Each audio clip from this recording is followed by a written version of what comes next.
ನಾನು ಮಹಾವತಾರ್ ಬಾಬಾಜಿ ಫೌಂಡೇಶನ್ ಅವರಿಗೆ ನನ್ನ ಗ್ರಾಟಿಟ್ಯೂಡ್ ಅನ್ನ ಹೇಳ್ತೇನೆ.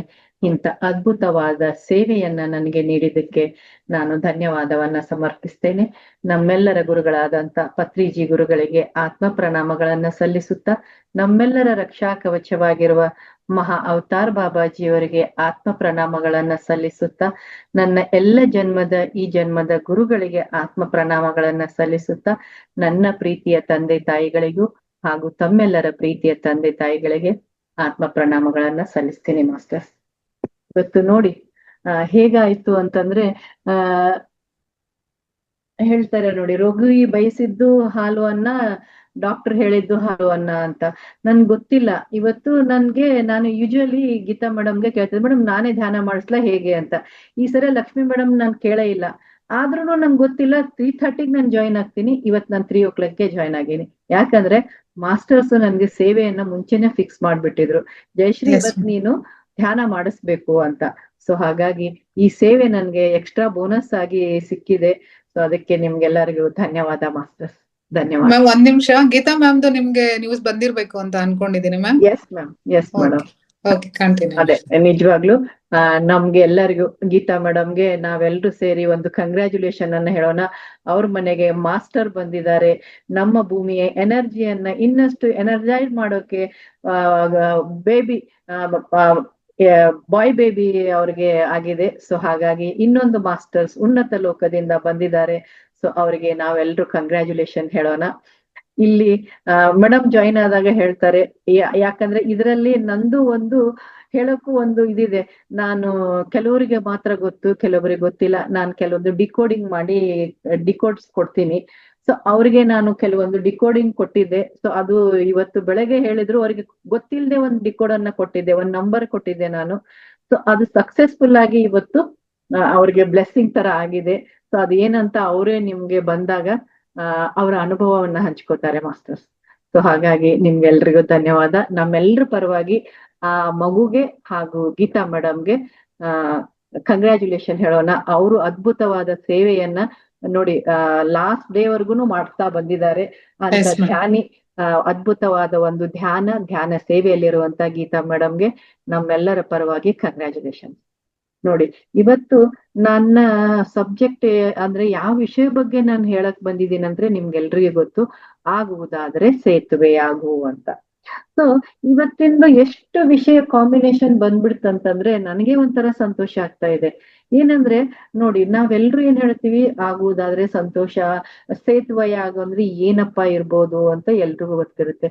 ಇಲ್ಲಿ ಹೇಗಿದೆ ಅಂತಂದ್ರೆ ನಮ್ಗೆಲ್ಲರಿಗೂ ಗೊತ್ತು, ನಾವ್ ಎಂತವ್ರೇ ಇರ್ಲಿ ನಮ್ಗೆಲ್ಲರಿಗೂ ಸಂಗೀತ ಅಂದ್ರೆ ತುಂಬಾ ಇಷ್ಟ ಅಲ್ವಾ. ಸಂಗೀತಕ್ಕೆ ತಲೆ ದೂಗದೆ ಇರುವಂತವ್ರು ಯಾರಿದ್ದಾರೆ? ಅಲ್ಲಿ ಯಾವ್ದೋ ಒಂದ್ ಮ್ಯೂಸಿಕ್ ಎಲ್ಲೇ ಓಡಾಡ್ತಾ ಇರ್ಲಿ, ಅದು ಇವಾಗ ತಾನೇ ಹುಟ್ಟಿರೋ ಮಗು ಕೂಡ ತಲೆ ಹಾಕತ್ತೆ, ಕಾಲ್ ಅಲ್ಲಾಡಿಸುತ್ತೆ. ಸೊ ಆ ತರ ನಾವೆಲ್ಲರೂ ಸಂಗೀತ ಪ್ರಿಯರೇ ಆಗಿರ್ತೀವಿ. ಸೊ ಹಾಗಾಗಿ ಏನಂದ್ರೆ ಸಂಗೀತಕ್ಕೆ ಸೋಲದ ಮನಸ್ಸೇ ಇಲ್ಲ ಅಂತ ಹೇಳ್ತಾರೆ. ಈಗ ನಮ್ಗೆ ತುಂಬಾ ಬೇಜಾರಾದಾಗ ನೋಡಿ, ನಾವು ಒಳ್ಳೆ ನಮ್ದೇ ಆದಂತ ಒಂದ್ ಪ್ಲೇ ಲಿಸ್ಟ್ ಇರುತ್ತೆ, ಅದನ್ನ ಹಾಕೊಂಡ್ ಕೂತ್ಬಿಟ್ರೆ ನಾವ್ ಮೂಡೇ ಚೇಂಜ್ ಆಗ್ಬಿಡುತ್ತೆ.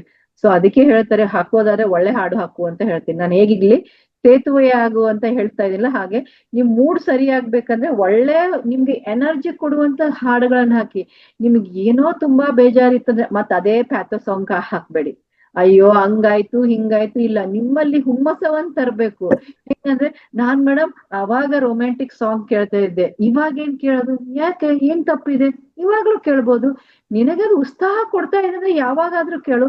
ಆದ್ರೆ ಅದನ್ ಬಿಟ್ಟು ಗೊಯ್ಯ ಅಂತ ಅಳುವಂತ ಸಾಂಗ್ ಕೇಳಿದ್ರೆ ಮತ್ತೆ ನಮ್ ಜೀವನದಲ್ಲಿ ಗೊಯ್ಯ ಅಳುವಂತದನ್ನೇ ನಾವು ಅಟ್ರಾಕ್ಟ್ ಮಾಡ್ತೀವಿ. ಸೊ ಯಾವಾಗ್ಲೂ ನಾವ್ ಏನ್ ಅಟ್ರಾಕ್ಟ್ ಮಾಡ್ತೀವಿ ಅಂದ್ರೆ ನಾವು ಏನನ್ನ ಕೇಳ್ತೀವಿ, ಏನನ್ನ ನೋಡ್ತೀವಿ, ಏನನ್ನ ಫೀಲ್ ಮಾಡ್ತೀವಿ. ಸೊ ಹಾಗಾಗಿ ನೋಡಿ, ಇವತ್ತು ಎಷ್ಟೋ ಜನ ಜಯಶ್ರೀ ಮೇಡಮ್ ಕ್ಲಾಸ್ ಇದೆ ಅಂದ ತಕ್ಷಣ ಎಷ್ಟೋ ಜನ ಇಲ್ಲಿ ಬರ್ತೀರಾ, ಜಯಶ್ರೀ ಮೇಡಮ್ ಏನೋ ಒಂದು ಚೆನ್ನಾಗಿರೋದು ಹೇಳ್ತಾರಪ್ಪ ಅಂತ ನಂದೇ ಆದಂತ ಒಂದೇನು ಫ್ಯಾನ್ ಕ್ಲಬ್ ತರ ಆಗಿರ್ತೀರಾ. ಸೊ ಅವ್ರೆಲ್ಲಾ ಬರ್ತೀರಾ. ಸೊ ಕೆಲವೊಬ್ರು ಏನಂದ್ರೆ ಏನೋ ಇವ್ರು ಹೇಳುವಾಗ ಒಂದೇನೋ ವಿಶೇಷವಾದದಿರುತ್ತೆ, ಇವತ್ತೇನೋ ವಿಶೇಷವಾದ ಹೇಳ್ಬೋದು ಅಂತ ಬರ್ತೀರಾ. ಸೊ ಹಾಗಾಗಿ ಏನಂದ್ರೆ ನಮ್ಮ ಒಂದು ನಿಮ್ಮೆಲ್ಲರ ಪ್ರೀತಿ ನನ್ನನ್ನ ಇಲ್ಲಿ ಎಳೆಯತ್ತೆ. ಈ ಪ್ಲಾಟ್ಫಾರ್ಮ್ ಬರಕ್ಕೆ ನನ್ನನ್ನೇ ಒಂದು ನೀವೆಲ್ಲ ಎಕ್ಸ್ಪೀರಿಯನ್ಸ್ ಅನ್ನ ನೀವು ಹೇಳಿದಾಗ ಮೇಡಮ್ ನಿಮ್ ಕಾಯ್ತಾ ಇದ್ದೆ ನೀವು ಬರ್ಲಿಲ್ಲ ಅಂತ ಅಂದಾಗ ಲಾಸ್ಟ್ ವೀಕ್ ನೀವು ಬರ್ಲಿಲ್ಲ ಅಂದಾಗ ನನಗೂ ಒಂಥರ ಎಲ್ಲೋ ಖುಷಿ. ಓ, ನನ್ನನ್ನು ಇಷ್ಟಪಡುವಂತ ಆತ್ಮಗಳು ಇಲ್ಲಿದ್ದಾವಲ್ವಾ, ಏನೋ ನಾನ್ ಹೇಳುವಂತ ಮಾಡುವಂತ ಸೇವೆಯನ್ನ ಒಪ್ಕೊಳ್ಳುವಂತ ಆತ್ಮಗಳಿದಾವಲ್ವಾ. ನನ್ ತೊದಲ್ ನುಡಿಯನ್ನೇ ಕೇಳಿ, ನಾನೇನ್ ತುಂಬಾ ಜ್ಞಾನವಂತಳಲ್ಲ, ಇದೇ ತೊದಲ್ ನುಡಿಯನ್ನ ಎಷ್ಟೋ ಜನ ಇಲ್ಲಿ ಖುಷಿ ಪಡ್ತಾ ಇದ್ದಾರೆ, ಅದನ್ನ ತಿಳ್ಕೊತಾ ಇದ್ದಾರೆ, ಅದನ್ನ ಅನುಭವಿಸ್ತಾ ಇದ್ದಾರೆ ಅನ್ನುವಂಥದ್ದೇ ನನಗೆ ಸಂತೋಷವನ್ನ ಕೊಡುತ್ತೆ. ಯಾಕಂದ್ರೆ ಒಂದು ಸೇವೆ ಸಿಕ್ಕಿದೆ ಅಂದ್ಮೇಲೆ ನಿಮ್ಮ ಒಂದು ಅಪ್ಪುಗೆಯ ಮಾತು, ನಿಮ್ಮ ಒಂದು ಬೆನ್ ಮೇಲೆ ನನಗೆ ತಟ್ಟುವಂತ ಒಂದು ಕೈ ಹಾಕಿರ್ತೀರಲ್ವಾ ನೀವು, ಅದೇ ನನಗೆ ಸ್ಫೂರ್ತಿ ಆಗತ್ತೆ. ನೆಕ್ಸ್ಟ್ ವೀಕು ನಾನು ಮತ್ತೆ ಬರ್ಬೇಕಪ್ಪ, ಈ ವೇದಿಕೆಗೆ ಬರ್ಬೇಕು. ಯಾಕಂದ್ರೆ ಇಂಥ ಅದ್ಭುತವಾದ ಏನಿದ್ದಾರೆ ಇಲ್ಲಿ ಧ್ಯಾನಿಗಳ ಒಂದು ಸಮ್ಮಿಳನ ಇದೆ ಇಲ್ಲಿ. ಇಲ್ಲೇನಂದ್ರೆ ನಾನು ಯಾವಾಗ್ಲೂ ಹೇಳ್ತೀನಿ, ಪ್ರತಿಯೊಂದು ಪ್ಲಾಟ್ಫಾರ್ಮ್ ಅಲ್ಲಿ ಅದ್ಭುತ ಉನ್ನತವಾದ ಧ್ಯಾನಿಗಳ ಸಮ್ಮಿಳನ ಇದು. ಹೇಗೆ ಹಿಂದಿನ ಕಾಲದಲ್ಲಿ ಹೇಳ್ತಾ ಇದ್ರು, ಅನುಭವ ಮಂಟಪ ಅಂತ ಹೇಳ್ತಾ ಇದ್ರು. ಬಸವಣ್ಣವರ ಕಾಲಕ್ಕೆ ಬಸವಣ್ಣವರದು ಅನುಭವ ಮಂಟಪ ಇದ್ದು, ಅಲ್ಲಿ ಶರಣೀಯರು ಇರ್ತಾ ಇದ್ರು, ಅಲ್ಲಿ ಒಬ್ರಿಗೊಬ್ರು ಎಕ್ಸ್ಚೇಂಜ್ ಮಾಡ್ಕೋತಾ ಇದ್ರು ಅವರ ಜ್ಞಾನವನ್ನ ಅಂತ ಹೇಳ್ತಾರೆ. ಈ ಎಲ್ಲ ಒಂದು ಯೂಟ್ಯೂಬ್ ಚಾನೆಲ್ಗಳಾಯ್ತು, ಈ ಧ್ಯಾನದ ಯೂಟ್ಯೂಬ್ ಚಾನೆಲ್, ಇಲ್ಲಿರುವಂತ ಗ್ರೂಪ್ಗಳು ಏನಿದೆ ಅಲ್ವಾ, ಧ್ಯಾನಿಗಳ ಗ್ರೂಪ್, ಇದು ಒಂದು ಅನುಭವ ಮಂಟಪವೇ. ಇಲ್ಲಿ ಕುಳಿತಂತವ್ರು ಎಲ್ರು ನಾವೇನಂದ್ರೆ ಏನಂದ್ರೆ ನಾವ್ ಯಾರು ಸಾಮಾನ್ಯದವ್ರಲ್ಲ. ಇವತ್ ನಾನ್ ಇಲ್ಲಿ ಮುಂದೆ ಕೂತಿದ್ದೀನಿ, ನಾಳೆ ನೀವು ಕುತ್ಕೋಬಹುದು.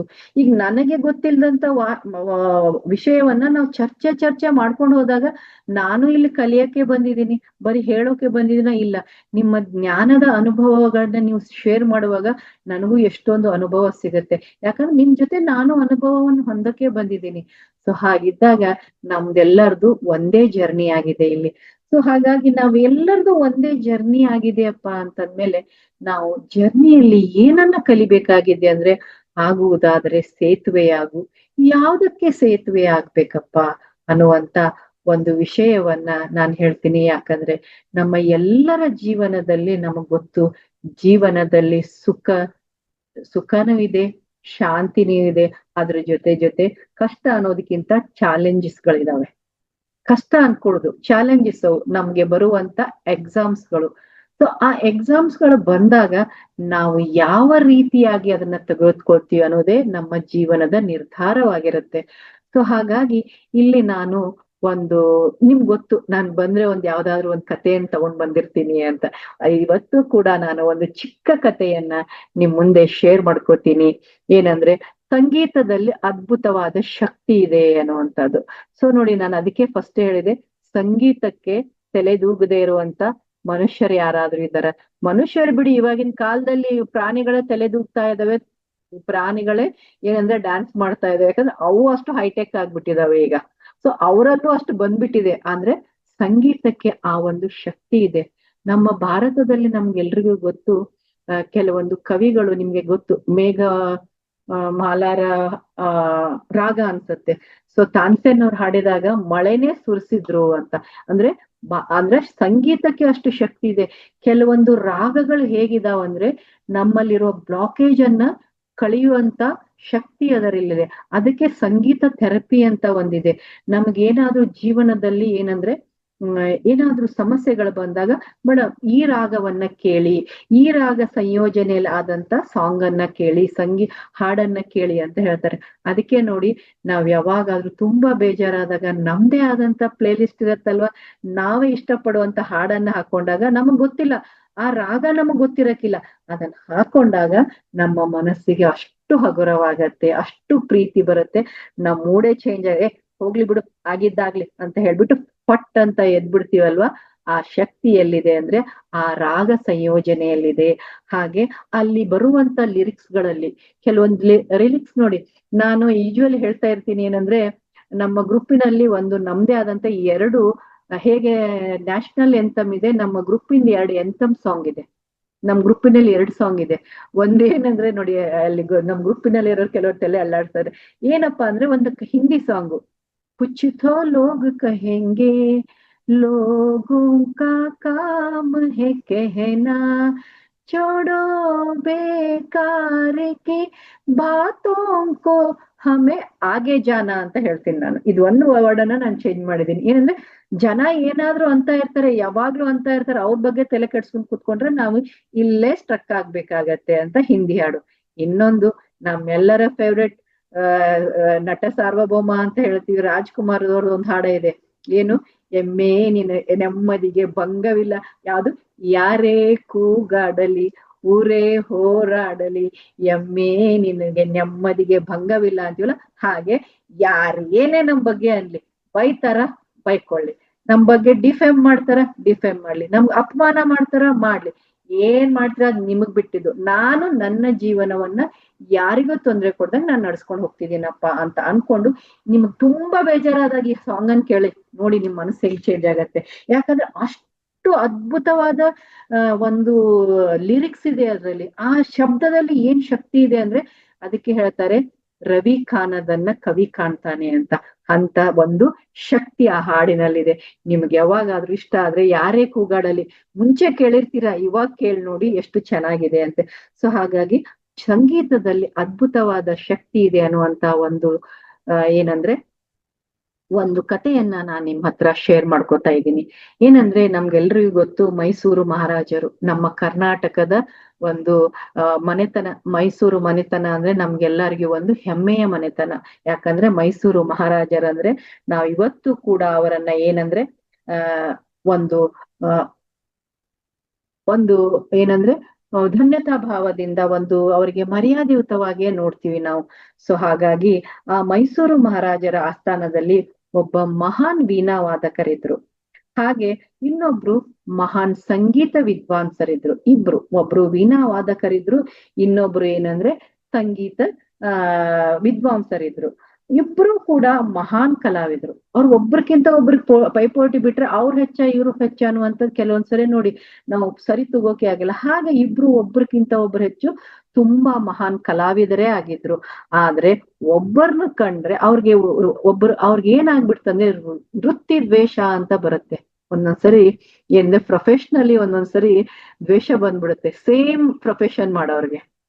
ಸೊ ಆ ತರ ಒಂದು ವೃತ್ತಿ ದ್ವೇಷ ಬಂದ್ಬಿಡ್ತು ಅವ್ರಿಗೆ. ಏನಂದ್ರೆ ಒಬ್ಬರನ್ನ ಕಂಡ್ರೆ ಇನ್ನೊಬ್ಬರಿಗೆ ಆಗ್ತಾ ಇರ್ಲಿಲ್ಲ ನೋಡಿ, ಒಬ್ಬರನ್ನ ಕಂಡ್ರೆ ಇನ್ನೊಬ್ರಿಗೆ ಆಗ್ತಾ ಇಲ್ಲ. ಹಾಗಾಗಿ ಇದರ ಮಧ್ಯೆ ಏನಾಯ್ತಂದ್ರೆ ಚಾಡಿಕೋರರ ಹಾವಳಿ ಬೇರೆ. ನಾವ್ ಇದನ್ನೆಲ್ಲ ಅನುಭವಿಸಿರ್ತೀವಿ. ನಿಮ್ ಜೀವನವನ್ನ ಸ್ವಲ್ಪ ಯೋಚನೆ ಮಾಡಿ ನೋಡಿ. ಸೊ ಇದ್ರ ಮಧ್ಯೆ ಏನಂದ್ರೆ ಚಾಡಿಕೋರರ ಹಾವಳಿ ಬೇರೆ. ಅವರು ಒಂದು ಹೇಳಿದ್ರೆ ಅದಕ್ಕೆ 4 ಸೇರಿಸಿ ಅವರಿಬ್ಬರ ಮಧ್ಯೆ ಇನ್ನೊಂದ್ ಸ್ವಲ್ಪ ಏನಂದ್ರೆ ಮನಸ್ತಾಪವನ್ನ, ಇಷ್ಟಿದ್ದದಂತ ಮನಸ್ತಾಪವನ್ನ ಅದು ಹೇಳ್ತಾರಲ್ಲ ಸಿಕ್ಕಾಪಟ್ಟೆ ದೊಡ್ಡದು ಮಾಡ್ಬಿಟ್ರು. ಹಾಗೆ ಏನಂದ್ರೆ ಹೀಗೆ ಮಾಡ್ತಾ ಇದ್ರು. ಹೀಗೆ ಇವರಿಬ್ಬರನ್ನ ಕಲೆಯನ್ನ ಗೌರವಿಸುವಂತ ಏನಂದ್ರೆ ಕೆಲವು ಹಿತೈಷಿಗಳು ಇದ್ರು ಅಂತ ಹೇಳ್ತಾರೆ. ಈಗ ನೋಡಿ, ನಾನ್ ಮಾವತಾರ್ ಬಾಬಾಜಿ ಫೌಂಡೇಶನ್ ಬರ್ತೀನಿ ಅಂದ್ರೆ ನಿಮ್ಮ ಒಂದು ಪ್ರೀತಿಯ ನನ್ಗಾಗಿ ಒಂದು ಪ್ರೀತಿ ಅಪ್ಪುಗೆ ಇರುತ್ತಲ್ಲ, ಹಾಗೆ ಏನಂದ್ರೆ ಆ ಪ್ರೀತಿ ಇರುವಂತ ಕೆಲವೊಬ್ರು ಹಿತೈಷಿಗಳನ್ನು ಆ ಒಂದು ಆಸ್ಥಾನದಲ್ಲಿದ್ರು. ಯಾಕಂದ್ರೆ ಇದು ಎರಡು ಇದ್ದಾಗ್ಲೇ ನಾವೇನು ಅನ್ನೋ ಶಕ್ತಿ ಗೊತ್ತಾಗತ್ತೆ. ಸೊ ಹಾಗಾಗಿ ಅವರನ್ನ ಗೌರವಿಸುವಂತವ್ರು ಕೆಲವೊಬ್ರು ಇದ್ರು. ಆದ್ರೆ ಇವರಿಬ್ಬರ ನಡುವಿನ ಭಿನ್ನಾಭಿಪ್ರಾಯವನ್ನ ಅವರಿಗೆ ತೆಗೆದು ಹಾಕಕ್ಕೆ ಆಗ್ತಾ ಇರ್ಲಿಲ್ಲ. ಇದು ಏನಪ್ಪಾ ಮಾಡ್ಬೇಕು ಅಂತ ಅವ್ರು ಯೋಚನೆನೇ ಮಾಡ್ತಾ ಇದ್ರು. ಹಾಗೆ ಒಂದು ಸಲ ಇಬ್ಬರು ವೃತ್ತಿ ದ್ವೇಷ ಎಷ್ಟು ಜಾಸ್ತಿ ಆಯ್ತಂದ್ರೆ ಒಬ್ರಿಗೊಬ್ರು 6 ತಿಂಗಳ ಗಂಟ್ಲೆ ಮಾತಾಡೋದೇ ಬಿಟ್ಬಿಟ್ರು.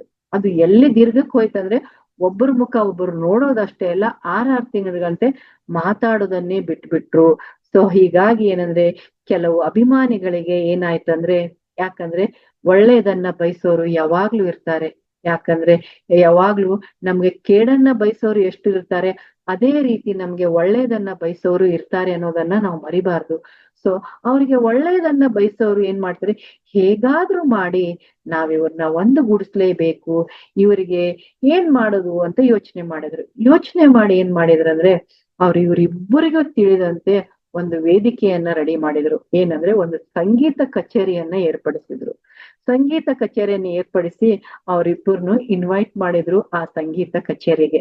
ಆ ಸಂಗೀತ ಕಚೇರಿಗೆ ಏರ್ಪಾಡು ಮಾಡಿದಾಗ ಗಾಯನ ಕಲಾವಿದರು ಬರುವುದಕ್ಕಿಂತ ಮುಂಚೆ ಏನಾಯ್ತು, ವೀಣಾ ಪಂಡಿತರು ಬಂದ್ಬಿಟ್ರು. ಅಂದ್ರೆ ಅಲ್ಲಿ ಸಂಗೀತಗಾರರೊಬ್ರಿದ್ರು, ವೀಣೆಯನ್ನ ಹೇಳುವಂತ ನುಡಿಸುವಂತವ್ರು ಒಬ್ರಿದ್ರು. ಸ್ವಲ್ಪ ಆ ಪಂಡಿತರು ಬಂದ್ ಕುಳಿತರು. ಹಾಗಾಗಿ ಇನ್ನೊಬ್ರು ಬಂದಾಗ ಒಬ್ಬರನ್ನ ನೋಡಿ ಕಣ್ಣು ಕೆಂಪಗಾಗ್ಬಿಡ್ತು ಅಲ್ವಾ ಮಾಸ್ಟರ್ಸ್. ನಾವೆಲ್ರೂ ಇದನ್ನ ನೋಡಿರ್ತೀವಲ್ವಾ. ನಮ್ಗೆ ಬೇಡಾದ ವ್ಯಕ್ತಿ ನಮ್ ಪಕ್ಕದಲ್ಲಿ ಅಲ್ಲೇ ಇದಾನೆ ಅಂತಂದ್ರೆ ನಮ್ಗೆಲ್ರಿಗೂ ಕಣ್ ಕೆಂಪಾಗ್ಬಿಡತ್ತೆ. ಸೊ ಇದಕ್ಕೆ ಏನಂದ್ರೆ ನಾವು ಇಷ್ಟಪಡದಂತ ವ್ಯಕ್ತಿಗಳು ಆ ಫಂಕ್ಷನ್ಗೆ ಬರ್ತಾರಂದ್ರೆ ನಾವ್ ಎಷ್ಟೋ ಸರಿ ಅಯ್ಯೋ ಅವ್ರು ಬರ್ತಾರಂದ್ರೆ ನಾನ್ ಬರಲ್ಲಪ್ಪ ಅಂತ ಎಷ್ಟೋ ಸರ ನಮ್ಮನ್ನ ನಾವು ರಿಸ್ಟ್ರಿಕ್ಷನ್ ಮಾಡ್ಕೊಂಡಿರ್ತೀವಿ. ಹಾಗೆ ಇದನ್ನೂ ಮಾಡಿರ್ತೀವಿ. ಏನಂದ್ರೆ ನೋಡಿ, ನೀವೇನಾದ್ರೂ ಅವ್ನ್ ಕರೆದ್ರೆ ನಾನ್ ಬರಲ್ಲ. ಆ ದ್ವೇಷ ನೋಡಿ, ಕೋಪ ಇರ್ಬೇಕು, ಆದ್ರೆ ಕೋಪ ದ್ವೇಷಕ್ಕೆ ತಿರುಗಬಾರ್ದು ಅಂತ ಹೇಳ್ತಾರೆ. ಸೊ ಹಾಗಾಗಿ ನೀವೇನಾದ್ರೂ ಅವ್ರನ್ನ ಕರೆದ್ಬಿಟ್ರೆ ನಾನ್ ಬರಲ್ಲ. ಇದು ಯಾವಾಗ ನಾವು ಇನ್ನು ಧ್ಯಾನಕ್ಕೆ ಬರ್ದೇ ಇರುವಾಗ ಈ ತರ ಮನಸ್ಥಿತಿ ಇರುತ್ತೆ. ಆದ್ರೆ ಕೆಲವೊಬ್ರಿಗೆ ಇನ್ನೂ ಆ ಮನಸ್ಥಿತಿ ಇರುತ್ತೆ, ಇಲ್ಲ ಅಂತ ಹೇಳಲ್ಲ. ಆದ್ರೆ ಅವ್ರನ್ನೇನಾದ್ರೂ ಕರೆದ್ರೆ ನಾನ್ ಬರಲ್ಲ ಅಂತ ಒಂದು, ಇಲ್ಲಾಂದ್ರೆ ಅವ್ರು ಬರ್ತಾರೆ ಆ ಫಂಕ್ಷನ್ಗೆ ಅಂದ್ರೆ ನಾನ್ ಬರಲ್ಲ ಅನ್ನೋಂಥದ್ದು. ಅಲ್ಲಿ ನಮ್ಮನ್ನ ನಾವು ಟೆಸ್ಟ್ ಮಾಡ್ಕೋಬೇಕು ಮಾಸ್ಟರ್. ಏನ್ ಮಾಡ್ಕೋಬೇಕು ಅನ್ನೋದನ್ನ ನಾನು ಮುಂದೆ ಹೇಳ್ತೀನಿ ನಿಮ್ಗೆ. ಯಾಕಂದ್ರೆ ಈ ಭಾವನೆ ನಿಮ್ಮಲ್ಲಿ ಬಂದಿದೆ ಇಲ್ಲೋ ಅಂತ ನೀವು ಟೆಸ್ಟ್ ಮಾಡ್ಕೊಳ್ಳಿ. ನೋಡಿ, ಕೆಲವೊಬ್ರು ಈಗಾಗ್ಲೇ ಹಾಕಿದ್ರು ಎಸ್ ಮೇಡಮ್ ಅಂತ.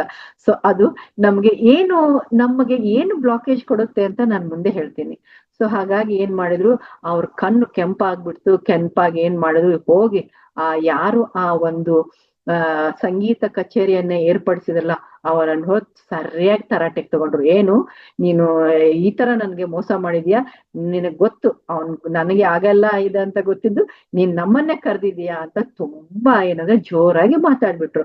ಆವಾಗ ಅವ್ರು ಹೇಳ್ತಾರೆ, ಸ್ವಾಮಿ ದಯಮಾಡಿ ಸುಮ್ನಿದ್ಬಿಡಿ ಅಂತ ಹೇಳ್ತಾರೆ. ದಯಮಾಡಿ ಸುಮ್ನಿದ್ಬಿಡಿ, ತಾವಿಬ್ರು ಅಸಾಮಾನ್ಯವಾದಂತ ಕಲಾವಿದರು, ಸಾಮಾನ್ಯವಾದವರಲ್ಲ ನೀವು, ಅಸಾಮಾನ್ಯವಾದಂತ ಕಲಾವಿದರು. ತಮ್ಮಂತ ದೊಡ್ಡ ವ್ಯಕ್ತಿಗಳೇ ಹೀಗೆ ವರ್ತಿಸಬಹುದಾ ಅಂತ ಕೇಳ್ತಾರೆ. ಸೊ ಹಾಗಾಗಿ ಮಾಸ್ಟರ್ಸ್ ನಾವೇನಂದ್ರೆ ನಮ್ಮ ವರ್ತನೆ ನನ್ನ ಆತ್ಮದ ಸ್ಥಿತಿ ಯಾವ ಮಟ್ಟದಲ್ಲಿದೆ ಅಂತ ತಿಳಿಸ್ಕೊಡತ್ತೆ. ನಾನ್ ಕೇವಲ ಧ್ಯಾನವನ್ನ ಮಾಡ್ತೀನಿ, ನಾನು ಉನ್ನತ ಆತ್ಮ ಆಗಿದ್ದೀನಿ ಅಂತ ಹೇಳ್ಬಿಟ್ಟು ನಾನು 3 hours ಮಾಡ್ತೀನಿ, 4 hours ಮಾಡ್ತೀನಿ, ನಾನು ಎಲ್ಲಾ ಒಂದು ತಿಳ್ಕೊಂಡಿದೀನಿ ಅಂತ ಅನ್ಕೊಂಡವರು ಏನಂದ್ರೆ ಧ್ಯಾನದಿಂದ ಎದ್ದ ಮೇಲೆ ಅವರ ವರ್ತನೆಯಲ್ಲಿ ಪರಿವರ್ತನೆ ಬಂದಿದೆ ಇಲ್ಲ ಅನ್ನೋದನ್ನ ಚೆಕ್ ಮಾಡ್ಕೋಬೇಕು. ಸೊ ಯಾವಾಗಂದ್ರೆ ನಮ್ಮಲ್ಲಿ ಇನ್ನೂ ದ್ವೇಷ ಭಾವ ಇದೆ ಅಂತಂದಾಗ ನಾವು ಇನ್ನೂ ಅರಿಷಡ್ವರ್ಗಗಳಲ್ಲಿ ಬಂದಿಯಾಗಿದ್ದೀವಿ ಅಂತಾನೆ ಅರ್ಥ. ಸೊ ಧ್ಯಾನ ನಮ್ಮನ್ನ ಏನ್ ಮಾಡತ್ತಂದ್ರೆ ನಾವ್ ಹೇಳ್ತೀವಿ, ಧ್ಯಾನ ನಮ್ಮನ್ನ ಸ್ವಚ್ಛಗೊಳಿಸುತ್ತೆ. ನಾವು ಹೇಳ್ತಾ ಇರ್ತೀವಿ ಏನಂದ್ರೆ ಧ್ಯಾನ ಅಂದರೆ ಮನಸ್ಸಿನ ಸ್ನಾನ. ಧ್ಯಾನ ಅಂದರೆ ಮನಸ್ಸಿನ ಸ್ನಾನ. ನಾವು ದೈಹಿಕ ಸ್ನಾನವನ್ನ ಹೇಗೆ ದಿನನಿತ್ಯ ಮಾಡ್ತೀವಲ್ವ, ಪ್ರತಿನಿತ್ಯ ನಾವು ಧ್ಯಾನವನ್ನ ಮಾಡೋದ್ರಿಂದ ನಮ್ಮ ಮನಸ್ಸಿನ ಸ್ನಾನ ಆಗತ್ತೆ. ಆ ಮನಸ್ಸಿನ ಸ್ನಾನ, ಆ ಕಾಸ್ಮಿಕ್ ಎನರ್ಜಿ, ಆ ಧ್ಯಾನ ಏನ್ ಮಾಡತ್ತಂದ್ರೆ ನಮ್ಮ ಮನಸ್ಸಿನಲ್ಲಿರುವಂತ ಕೊಳೆಯನ್ನ ತೆಗೆಯುತ್ತೆ. ಯಾವ ಕೊಳೆಗಳು? ಬೇಡಾದ ನಮ್ಮ ಭಾವನೆಗಳು, ದ್ವೇಷ, ಅಸೂಯೆ, ಇವೇನು ಅರಿಷಡ್ವಗಳಿದ ನೋಡಿ. ನಾವೇ ಹೇಳ್ತೀವಿ, ಎಲ್ರಿಗೂ ಚಾಲೆಂಜ್ ಬಂದಿರತ್ತೆ. ಏನಂದ್ರೆ ನಾವು ಧ್ಯಾನ ಮಾಡ್ತಿದ್ವಿ ಅಂದ್ರೆ, ಏನು ಪ್ರತಿನಿತ್ಯ ಧ್ಯಾನ ಮಾಡ್ತೀಯಾ, ನಿನಗಿಷ್ಟು ಕೋಪನ ಅಂತ ಕ್ವಶನ್ ಎಲ್ರಿಗೂ ಬಂದಿರತ್ತೆ ಇದು.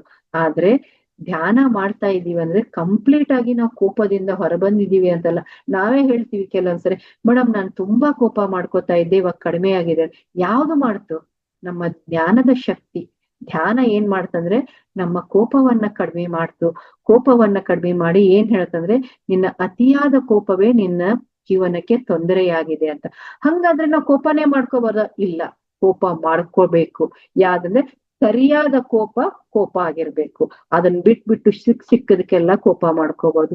ಹೇಗೆ ಅಂದ್ರೆ ನೋಡಿ, ಮಕ್ಕಳು ಏನೋ ಮಾತು ಕೇಳ್ದಿರೋವಾಗ ತಾಯಿ ತುಂಬಾ ಕೋಪ ಮಾಡಿ ಬರೀ ಕಣ್ಣು ತೋರಿಸಿದ್ರೆ ಕೆಲವೊಂದ್ ಮಕ್ಕಳು ಆಗಿಂದಾಗ್ಲೇ ಓಕೆ ಅಂತವೆ.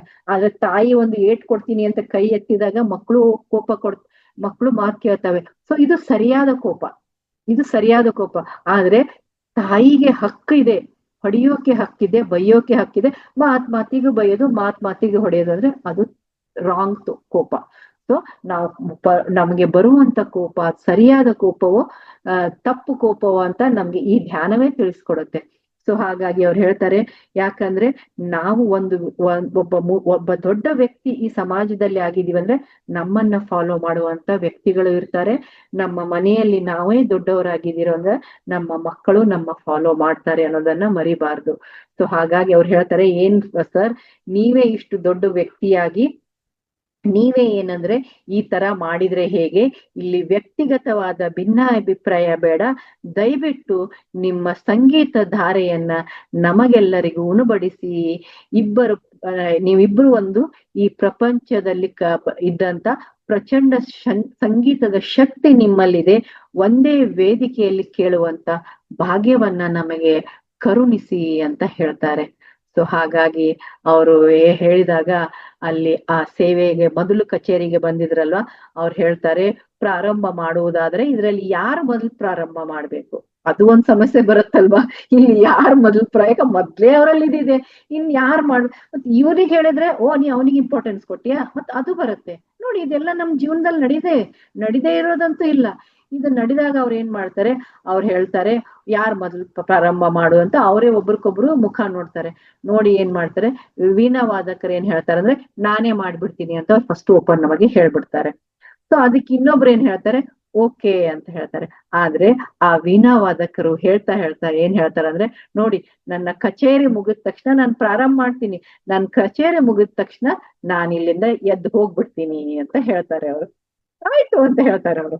ಆಯ್ತು ಅಂತ ಹೇಳಿದಾಗ ಆ ವೀಣಾ ವಾದಕರು ಏನ್ ಮಾಡ್ತಾರೆ, ಅವರ ವೀಣೆಯನ್ನ ಬಾರ್ಸೋಕೆ ಸ್ಟಾರ್ಟ್ ಮಾಡ್ತಾರೆ. ಸೊ ಹಾಗೆ ಅವರು ಯಾವ ರೀತಿಯಾಗಿ ಆ ವೀಣೆಯನ್ನ ಬಾರಿಸ್ತಾ ಇರ್ತಾರೆ, ಹಾಗೆ ಅಲ್ಲಿ ಕುಳಿತಂತ ಎಲ್ಲರ ಹೃದಯದ ತಂತಿ ಆ ವೀಣಾವಾದನ ಮಿಡಿಯೋಕೆ ಸ್ಟಾರ್ಟ್ ಆಗತ್ತೆ. ಸೊ ಹಾಗಾಗಿ ಆ ವೀಣಾವಾದದ ತಂತಿಯಲ್ಲಿ ಹೇಗಿತ್ತಂದ್ರೆ ಮೀಡ್ತಾ ಒಂದು ಅದ್ಭುತವಾದ ಅಲೆನೇ ಏರ್ಪಡತ್ತೆ ನೋಡಿ. ಯಾಕಂದ್ರೆ ಅಲ್ಲಿ ನಾವು ಆ ಸಂಗೀತದ ಶಕ್ತಿಗೆ ಮಾರು ಹೋಗ್ಬಿಡ್ತೀವಿ. ಯಾಕಂದ್ರೆ ಆ ನಮ್ಮ ಹೃದಯ ಚಕ್ರವನ್ನ ಅದು ಏನ್ ಮಾಡತ್ತೆ, ಓಪನ್ ಮಾಡತ್ತೆ. ಸೊ ಅದಕ್ಕೆ ನಾವೆಲ್ಲರೂ ತಿಳ್ಕೊಬೇಕು ಮಾಸ್ಟರ್ಸ್, ಏನಂದ್ರೆ ನಾವು ಧ್ಯಾನದಲ್ಲಿ ಇದ್ದೀವಿ ಅಂದ್ರೆ ನಾವ್ ಯಾವ್ದಾದ್ರೂ ಒಂದು ಕಲೆಯನ್ನ ನಾವು ಕಲ್ತ್ಕೋಬೇಕು. ಅದಕ್ಕೆ ಪತ್ರಿಜಿ ಗುರುಗಳು ಏನಂದ್ರೆ ಯಾವಾಗ್ಲೂ ಕೊಳಲವಾದವನ್ನ ನುಡಿಸ್ತಾ ಇದ್ರು. ಇಲ್ಲಿ ಒಂದು ಟಿಪ್ಸ್ ಇದೆ ನಮ್ಗೆ, ಏನಂದ್ರೆ ನಮ್ಮ ಸ್ವಾಧಿಷ್ಠಾನ ಚಕ್ರ ಆಕ್ಟಿವೇಟ್ ಆಗ್ಬೇಕಾದ್ರೆ ನಾವು ಈ ತರ ಸಂಗೀತ ವಾದ್ಯವನ್ನ ನುಡಿಸುವುದು ಅಂತಾದ್ರೂ ಆಯ್ತು, ಹಾಡನ್ನ ಹಾಡುವುದಂತಾದ್ರೂ ಆಯ್ತು, ಅಥವಾ ಯಾವುದೇ ಒಂದು ಕಲೆ, ಅದು ಬರೀ ಸಂಗೀತ ಅಷ್ಟೇ ಅಂತಲ್ಲ, ಯಾವ್ದಾದ್ರೂ ಕಲೆಯನ್ನ ನಾವು ಖಂಡಿತವಾಗಿಯೂ ನಮ್ಮಲ್ಲಿ ನಾವು ಅಳವಡಿಸ್ಲೇಬೇಕು. ನಮ್ಗೆ ನೋಡಿ ಚಿಕ್ಕವರಿರುವಾಗ ಇರತ್ತೆ, ನಾನೇನೋ ಹಾಡ್ ಕಲಿಬೇಕು ಅಂತ, ಅವಾಗ ಆಗಿರಲ್ಲ. ಅದನ್ನ ಹಾಡಿ ನಿಮ್ಗೆ ಹಾಡಕ್ ತುಂಬಾ ಇಷ್ಟ ಇರತ್ತೆ, ಯಾರೋ ಅಂದಿರ್ತಾರೆ, ಏನ್ ಧ್ವನಿಯಪ್ಪ ನಿಂದು, ಅಯ್ಯೋ ನಿನಗ್ ಬೇಡವಾ ಬಿಟ್ಕೋ, ನಾನ್ ಹಾಡ್ತೀನಿ, ನಾನ್ ಕತ್ತೆ ತರ ಹಾಡ್ತೀನೋ ಯಾರ್ ತರ ಹಾಡ್ತೀನೋ ಗೊತ್ತಿಲ್ಲ, ನನಗ್ ಹಾಡಕ್ ಇಷ್ಟ ಅಂತ ನಾವು ಹಾಡೋಕೆ ಸ್ಟಾರ್ಟ್ ಮಾಡಿದ್ರೆ, ಬರೀ ರಂಗೋಲಿ ನನ್ಗೆ ಹಾಕಕ್ ಇಷ್ಟ ಅಂತ ರಂಗೋಲಿ ಹಾಕಕ್ ಸ್ಟಾರ್ಟ್ ಮಾಡಿದ್ರೆ, ಪೇಂಟಿಂಗ್ ಮಾಡಕ್ಕೆ ಇಷ್ಟ ಅಂತ ಪೇಂಟಿಂಗ್ ಅನ್ನ, ಒಂದು ಯಾವ್ದಾದ್ರೂ ಒಂದು ಕಲೆನ ನಮ್ ಜೀವನದಲ್ಲಿ ಅದೇ ಇದೆ ಅಂತಲ್ಲ, ನಿಮ್ಮದೇ ಇಷ್ಟ ಇರುವಂತ ಹಾಬಿಯನ್ನ ನೀವು ಪ್ರತಿನಿತ್ಯ ಮಾಡುವುದ್ರಿಂದ ನಿಮ್ಮ ಸ್ವಾಧಿಷ್ಠಾನ ಚಕ್ರ ಆಕ್ಟಿವೇಟ್ ಆಗತ್ತೆ. ಸೊ ಅಲ್ಲಿ ನಮ್ಗೇನಂದ್ರೆ ಕ್ರಿಯೇಟಿವಿಟಿ ಜಾಸ್ತಿ ಆಗತ್ತೆ. ಸೊ ಅದಕ್ಕೆ ಪತ್ರಿಜಿ ಗುರುಗಳು ಕೊಳಲು ವಾದವನ್ನ ನುಡಿಸ್ತಾ ಇದ್ರು. ಅದಕ್ಕೆ ಹೇಳ್ತಾ ಇದ್ರು ಯಾವ್ದಾದ್ರು ಒಂದು ಕಲೆಯನ್ನ ನೀವು ಕಲ್ತ್ಕೊಳ್ಳಿ ಅಂತ. ಸೊ ಹಾಗಾಗಿ ಏನಾಯ್ತಲ್ಲಿ, ಎಲ್ಲರೂ ಅದ್ಭುತವಾದ ಆ ತಂತಿ ವೀಣೆಯ ಮಿಡಿತವನ್ನ ಕೇಳಿ ಅಲ್ಲಿ ಎಲ್ಲರ ಹೃದಯವು ತುಂಬಾ ಖುಷಿಯಿಂದ ಮೊಳಿ ಹೋಯ್ತು. ಅಲ್ಲೇ ಕುಳಿತಿದ್ದ ಗಾಯನ ವಿದ್ವಾಂಸಕರ ಅಲ್ಲಿ ಅವ್ರು ಇನ್ನೊಬ್ರು ಇದ್ರಲ್ವಾ, ಅಲ್ಲಿ ಯಾಕೆ ಇಬ್ರು ಇದ್ರಲ್ವಾ, ಅಲ್ಲಿ ಇನ್ನೊಬ್ಬ ಏನು ಗಾಯಕ ವಿದ್ವಾಂಸರಿದ್ರಲ್ಲ, ಅವ್ರ ಹೃದಯವನ್ನು ಕೂಡ ಆ ತಂತಿ ಮೀಟ್ ಬಿಡ್ತು. ಯಾವ್ದು ಆ ವೀಣಾವಾದದ ತಂತಿ ಅಲ್ಲಿನ ಬಿಡ್ತು, ಅವ್ರ ಹೃದಯವೂ ಕರಗಿ ಹೋಗ್ಬಿಡ್ತು. ಅವ್ರ ಹೃದಯ ಕರಗಿ ಹೋಗಿ, ಛೇ ಇಂಥ ಸರಸ್ವತಿ ಪುತ್ರರೊಂದಿಗೆ ನನ್ನ ದ್ವೇಷವೇ ಅಂತ ಅನ್ಕೊಂಡ್ರು ಅವ್ರು. ಯಾವ್ದು ಅದು ಉನ್ನತ ಆತ್ಮವಲ್ವಾ. ಸೊ ಅವ್ರೇನ್ ಹೇಳಿದ್ರು, ಇಂಥ ಸರಸ್ವತಿ ಪುತ್ರರ ನಡುವೆ ನಾನು ದ್ವೇಷ ಸಾಧಿಸ್ಬೇಕೆ ಎಂದುಕೊಂಡು ಅವ್ರೇನಂದ್ರೆ, ಅವರು ತನಗಿಂತ ಹಿರಿಯರು ಅಂತ ಅನ್ಕೊಂಡು ಅವರ ಪಾದಗಳಿಗೆ ಬಂದು ಕ್ಷಮೆ ಯಾಚಿಸ್ಬೇಕು ಅಂತ ಅನ್ಕೊಂಡ್ರು. ಆದ್ರೂ ಅವ್ರಿಗೆ ಅನಿಸ್ತು, ಅಲ್ಲಿ ಕುತ್ಕೊಂಡು ಕೇಳ್ತಾ ಇದ್ರಲ್ವಾ, ಅವ್ರು ಎಷ್ಟಾಗ್ಲಿ ನನ್ಕಿಂತ ದೊಡ್ಡ ವ್ಯಕ್ತಿ, ಅವ್ರ ಪಾದಕ್ ನಮಸ್ಕಾರ ಮಾಡಿ ನನ್ ಕ್ಷಮೆಯನ್ನ ಕೇಳ್ಬೇಕು ಅಂತ ಅನ್ಕೊಂಡ್ರು. ಆದ್ರೂ ಒಳಗಡೆ ಈಗೋ ಇರತ್ತಲ್ವಾ, ಆ ಬಿಗುಮಾನ ಅನ್ನೋದಿರುತ್ತೆ, ನಾನ್ ಯಾಕೆ ಸೋಲ್ಬೇಕು ಅನ್ನೋದಿರತ್ತಲ್ಲ, ಅದೇನ್ ಮಾಡ್ತು, ಅವರನ್ನ ಎಬ್ಬಿಸಿ ಅವ್ರಿಗೆ ಏನಂದ್ರೆ ಕಾಲು ನಮಸ್ಕಾರ ಮಾಡಕ್ಕೂ ಮನಸ್ಸು ಒಪ್ಲಿಲ್ಲ, ಹಾಗೆ ಅವ್ರ ಏನ್ ಮಾಡ್ತು, ಹಾಗೆ ಕುಳಿತ್ಬಿಟ್ರು. ಅದಕ್ಕೆ ಈಗ ನಾನು ಆಗ್ಲೇ ಒಂದ್ ಕ್ವಶನ್ ಕೇಳಿದೆ, ಮೇಡಮ್ ನಾವೆಲ್ಲ ಈ ತರ ಅನ್ಕೊಂಡಿರ್ತಿಲ್ಲ, ಅವ್ರ ಫಂಕ್ಷನ್ ಬರ್ತಾರಂದ್ರೆ ನಾವ್ ಹೋಗಲ್ಲ, ನಾನ್ ಬರ್ತೀನಿ ಅಂದ್ರೆ ಹೋಗಲ್ಲ ಅಂತ ಅನ್ಕೊಂಡಿರ್ತಂದ್ರೆ ನಮ್ಮಲ್ಲೂ ಎಲ್ಲೋ ಒಂದ್ ಕಡೆ ಈಗೋ ಅನ್ನೋದು ಟ್ರಿಗರ್ ಆಗ್ತಾ ಇದೆ, ನಮ್ಮಲ್ಲಿ ಇನ್ನೂ ಎಲ್ಲೋ ಒಂಥರ ಈಗೋ ಉಳಿದಿದೆ ಅಂತ ಅರ್ಥ. ಯಾರು ಅವರು? ನನ್ನಂತೆ ಒಂದು ಆತ್ಮ. ಆತ್ಮ ಆತ್ಮ ಅಂತ ಆತ್ಮ, ನಾನು ಒಂದು ಆತ್ಮ, ನನ್ನ ಎದುರುಗಡೆ ಇರೋದು ಅದು ಒಂದು ಆತ್ಮ. ಅವನಲ್ಲೂ ಪರಮಾತ್ಮ ಇದ್ದಾನೆ, ನನ್ನಲ್ಲೂ ಪರಮಾತ್ಮ ಇದ್ದಾನೆ ಅಂದ್ರೆ ದ್ವೇಷವೇ ಬರುವುದಿಲ್ಲ. ಅವನ್ ಏನ್ ಮಾಡ್ತಾ ಇದ್ದಾನೆ ಅವ್ನ್ ಮಾಡ್ಲಿ. ಅವ್ನ್ ನನ್ ದ್ವೇಷ ಮಾಡ್ತಾ ಇದ್ದಾನ, ದ್ವೇಷ ಮಾಡ್ಲಿ. ನನ್ನ ಅಪಮಾನ ಮಾಡಿದನ್ನ ಮಾಡ್ಲಿ. ಮೇಡಮ್ ಹೇಳ್ತೀರಾ ನೀವು ಕ್ಷಮಿಸ್ತಂತ? ಹೇಗೆ? ಆಗ್ಲೇ ಯಾರಿಗೆ ಅಂತ ನೀವ್ ಹೇಳ್ತೀರಾ, ಆಮೇಲೆ ಎಕ್ಸ್ಪೀರಿಯನ್ಸ್ ಮಾಡ್ತೀರಾ, ಅದು ಯಾರ್ದಂತ ಗೊತ್ತಿಲ್ಲ. ಸೊ ಅಲ್ಲಿ ಏನನ್ನ ನಾವು ಹೇಗೆ ಕ್ಷಮಿಸ್ಲಿ ಅಂತ ಕೇಳ್ತಾರೆ. ಯಾಕಂದ್ರೆ ಅವ್ರು ಬಂದಂತ ಒಂದು ರೀತಿ, ಆ ಸೋಲು ತಗೊಂಡ್ ಬಂದಿದೆ ನಿಮ್ ಟ್ರಿಗರ್ ಮಾಡಕ್ಕೆ ಅವ್ರು ಮಾಡಿದ್ದಾರೆ. ಆದ್ರೆ ಅದು ನಿಮ್ಗೆಲ್ಲೋ ಒಂದ್ ಕಡೆ ಒಳ್ಳೆಯದನ್ನ, ನಿಮ್ಮಲ್ಲಿರುವಂತ ಒಳ್ಳೆಯ ಭಾವನೆಯನ್ನ ಹೊರಗೆ ತೆಗಿಬೇಕಾಗಿದೆ. ನೀವು ಈಗೋಲೆಸ್ ಆಗ್ಬೇಕಾಗಿದೆ. ಆ ಮನುಷ್ಯನನ್ನ ಕ್ಷಮಿಸ್ಬಿಟ್ರೆ ನಿಮ್ಗೆ ಮುಂದಿನ ದಾರಿ ಈಸಿ ಆಗ್ತಾ ಇರುತ್ತೆ. ನೀವೇನಾದ್ರೂ ಅವ್ನ್ ಬಂದ್ರೆ ನಾನ್ ಬರಲ್ಲ, ಅವ್ನ್ ಬಂದ್ರೆ ಏನು ಬಿಟ್ರೇನು ನನಗೇನು ಡಿಫ್ರೆನ್ಸ್ ಆಗೋದಿದೆ, ಅವ್ನ್ ಇರೋದ್ರಿಂದ ನನಗೇನು ಡಿಫ್ರೆನ್ಸ್.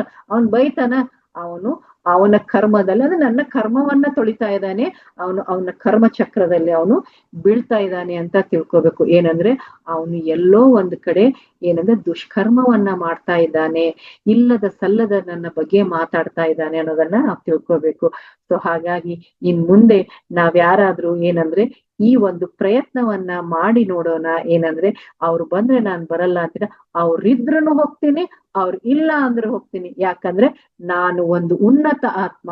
ನನ್ನ ಒಂದು ಏನಂದ್ರೆ ವರ್ತನೆ ಯಾರಿಂದನೂ ಚೇಂಜ್ ಆಗಲ್ಲ. ನಾನು ಎಲ್ಲೇ ಹೋಗ್ಲಿ ನಾನು ನಾನಾಗೆ ಇರ್ತೀನಿ. ಹೇಗಂದ್ರೆ ಕಮಲದ ಹೂವಿನ ತರ ಇರ್ತೀನಿ. ನಾನು ಕೊಚ್ಚೆಯಲ್ಲಿದ್ರು ನಾನು ಕಮಲ ಹೂವಾಗೆ ಇರ್ತೀನಿ. ನಾನ್ ನೀರನ್ನ ಮೇಲೆ ನೋಡಿದ್ರು ಏನಂದ್ರೆ ಕಮಲ ಹೂವಾಗಿರ್ತೀನಿ. ಹೇಗೆ ಕಮಲದ ಹೂ ನೀರಲ್ಲಿ ಇದ್ರು ಅದು ಹನಿ ಅದರ ಎಲೆ ಮೇಲ್ ಬಿದ್ರೆ ಅದು ಒಪ್ಕೊಳ್ಳಲ್ಲ. ಹಾಗೆ ಯಾರೇನೇ ಅನ್ಲಿ, ಯಾರೇ ಕೂಗಾಡಲಿ, ಊರೇ ಹೋರಾಡಲಿ, ನನ್ನ ನೆಮ್ಮದಿಗೆ ಭಂಗವಿಲ್ಲ. ಅವ್ರೇನ್ ಮಾಡ್ಕೊಂತಾರ ಮಾಡ್ಕೊಳ್ಳಿ, ನಾನು ಒಂದು ಉನ್ನತ ಆತ್ಮ, ನನ್ನ ವರ್ತನೆಯಲ್ಲಿ ಏನೂ ಚೇಂಜ್ ಆಗಲ್ಲ ಅಂತ ನಾನು ನಾನಾಗೆ ಇರ್ತೀನಿ ಅಂತ ಒಂದ್ಸರಿ ಚಾಲೆಂಜ್ ತಗೊಂಡ್ ನೋಡಿ, ಎಲ್ಲವೂ ಬದಲಿ ಆಗತ್ತೆ. ಯಾವಾಗ ಅಂದ್ರೆ ನೀವು ಅವರನ್ನು ಕ್ಷಮಿಸ್ಬೇಕು, ನೀವು ನಿಮ್ಮನ್ನು ನೀವು ಕ್ಷಮಿಸ್ಕೊಳ್ಬೇಕು. ಸೊ ಹಾಗಾಗಿ ಏನಾಯ್ತು, ಅವ್ರ ಈಗೋ ಇತ್ತು, ಅವ್ರ ಮುಂದೆ ಹೋಗ್ಲಿಲ್ಲ. ಹೋಗ್ಲಾದಾಗ ಈಗ ವೀಣಾವಾದಕರ ಕಚೇರಿ ಬಂತು. ಈಗ ಸಂಗೀತ ಅವ್ರು ಮುಗಿದಾಗ ತಮ್ಮ ಕಚೇರಿ ಏನೋ ಮುಗಿದ್ ಹೋಯ್ತು ಅಂತ ವೀಣಾವಾದಕರು ಮುಗಿಸಿದ್ರು. ಮುಗಿದ್ ಇನ್ನೇನ್ ಹೋಗ್ಬೇಕು ಎಂದವ್ರು ಏನಂದ್ರೆ, ಎಂತ ಅದ್ಭುತವಾದ ಕಚೇರಿಯನ್ನ ನಾನ್ ಮಾಡಿದ್ನಲ್ಲ, ಇದಾದ ನಂತರ ಇವ್ರದ್ದು ಗಾನದ ಕಚೇರಿ ಇದೆ, ಇದನ್ನೂ ಸ್ವಲ್ಪ ಎಲ್ಲೋ ಇವ್ನ್ ಏನಾದ್ರೂ ಮಾಡ್ತಾನೆ ಅನ್ನೋದನ್ನ ನೋಡೋಣ ಅಂತ ಅವ್ರ ಮನ್ಸಲ್ಲಿ ಬಂದ್ ಏನ್ ಮಾಡೋನು, ಮುಂದೆ ಕೂತ್ಕೊಂಡ್ರೆ ಅವ್ರಿಗೆ ಈಗ ಇವ್ನ್ ಕುತ್ಕೊಂಡಲ್ಲ ಅಂತ ಅವ್ನ್ ಅಂತಾನೆ ಅಂತ ಅವ್ರ ಏನ್ ಮಾಡ್ರು, ಹಿಂದೆ ಹೋಗಿ ಕುತ್ಕೊಂಡ್ರು, ಕಾಣಿಸ್ದಿರೋ ಹಾಗೆ. ಹೋಗಿ ಕಾಣಿಸ್ದಾಗ ಹಿಂದೆ ಸಾಲಿನಲ್ಲಿ ಕುತ್ಕೊಂಡ್ರು. ಆ ಭಗವಂತ ಏನಂದ್ರೆ ಆ ಭಗವಂತನನ್ನ ನೆನೆಸಿ ಆ ಗಾಯಕರು ಹಾಡೋಕೆ ಸ್ಟಾರ್ಟ್ ಮಾಡಿದ್ರು. ಆ ಗಾಯನವನ್ನ ಶುರು ಮಾಡಿದ ಸ್ವಲ್ಪ ಸಮಯ ಕಳೆಯುವುದರಷ್ಟಲ್ಲಿ ಆ ವೀಣಾವಾದಕರು ಏನಂದ್ರೆ ಹಿಂದಿನ ಸಾಲಿನಲ್ಲಿದ್ದವ್ರು ಮುಂದಿನ ಸಾಲಿಗೆ ಬಂದ್ ಕುತ್ಕೊಂಡ್ಬಿಟ್ರು. ಏನಂದ್ರೆ ಅಲ್ಲಿ ನಾನೇನ್ ಹೇಳಿದೆ, ಸಂಗೀತಕ್ಕೆ ಮನಸೋತ್ದೇ ಇರೋರು ಯಾರಿದ್ದಾರೆ? ಮೊದಲೇ ಅವ್ರು ಯಾರಾಗಿದ್ರು? ಸರಸ್ವತಿಯ ಪುತ್ರರಾಗಿದ್ರು ಅಲ್ವಾ? ಸೊ ಹಾಗಾಗಿ ಅವ್ರು ಮುಂದೆ ಬಂದು ಕುತ್ಕೊಂಡ್ರು.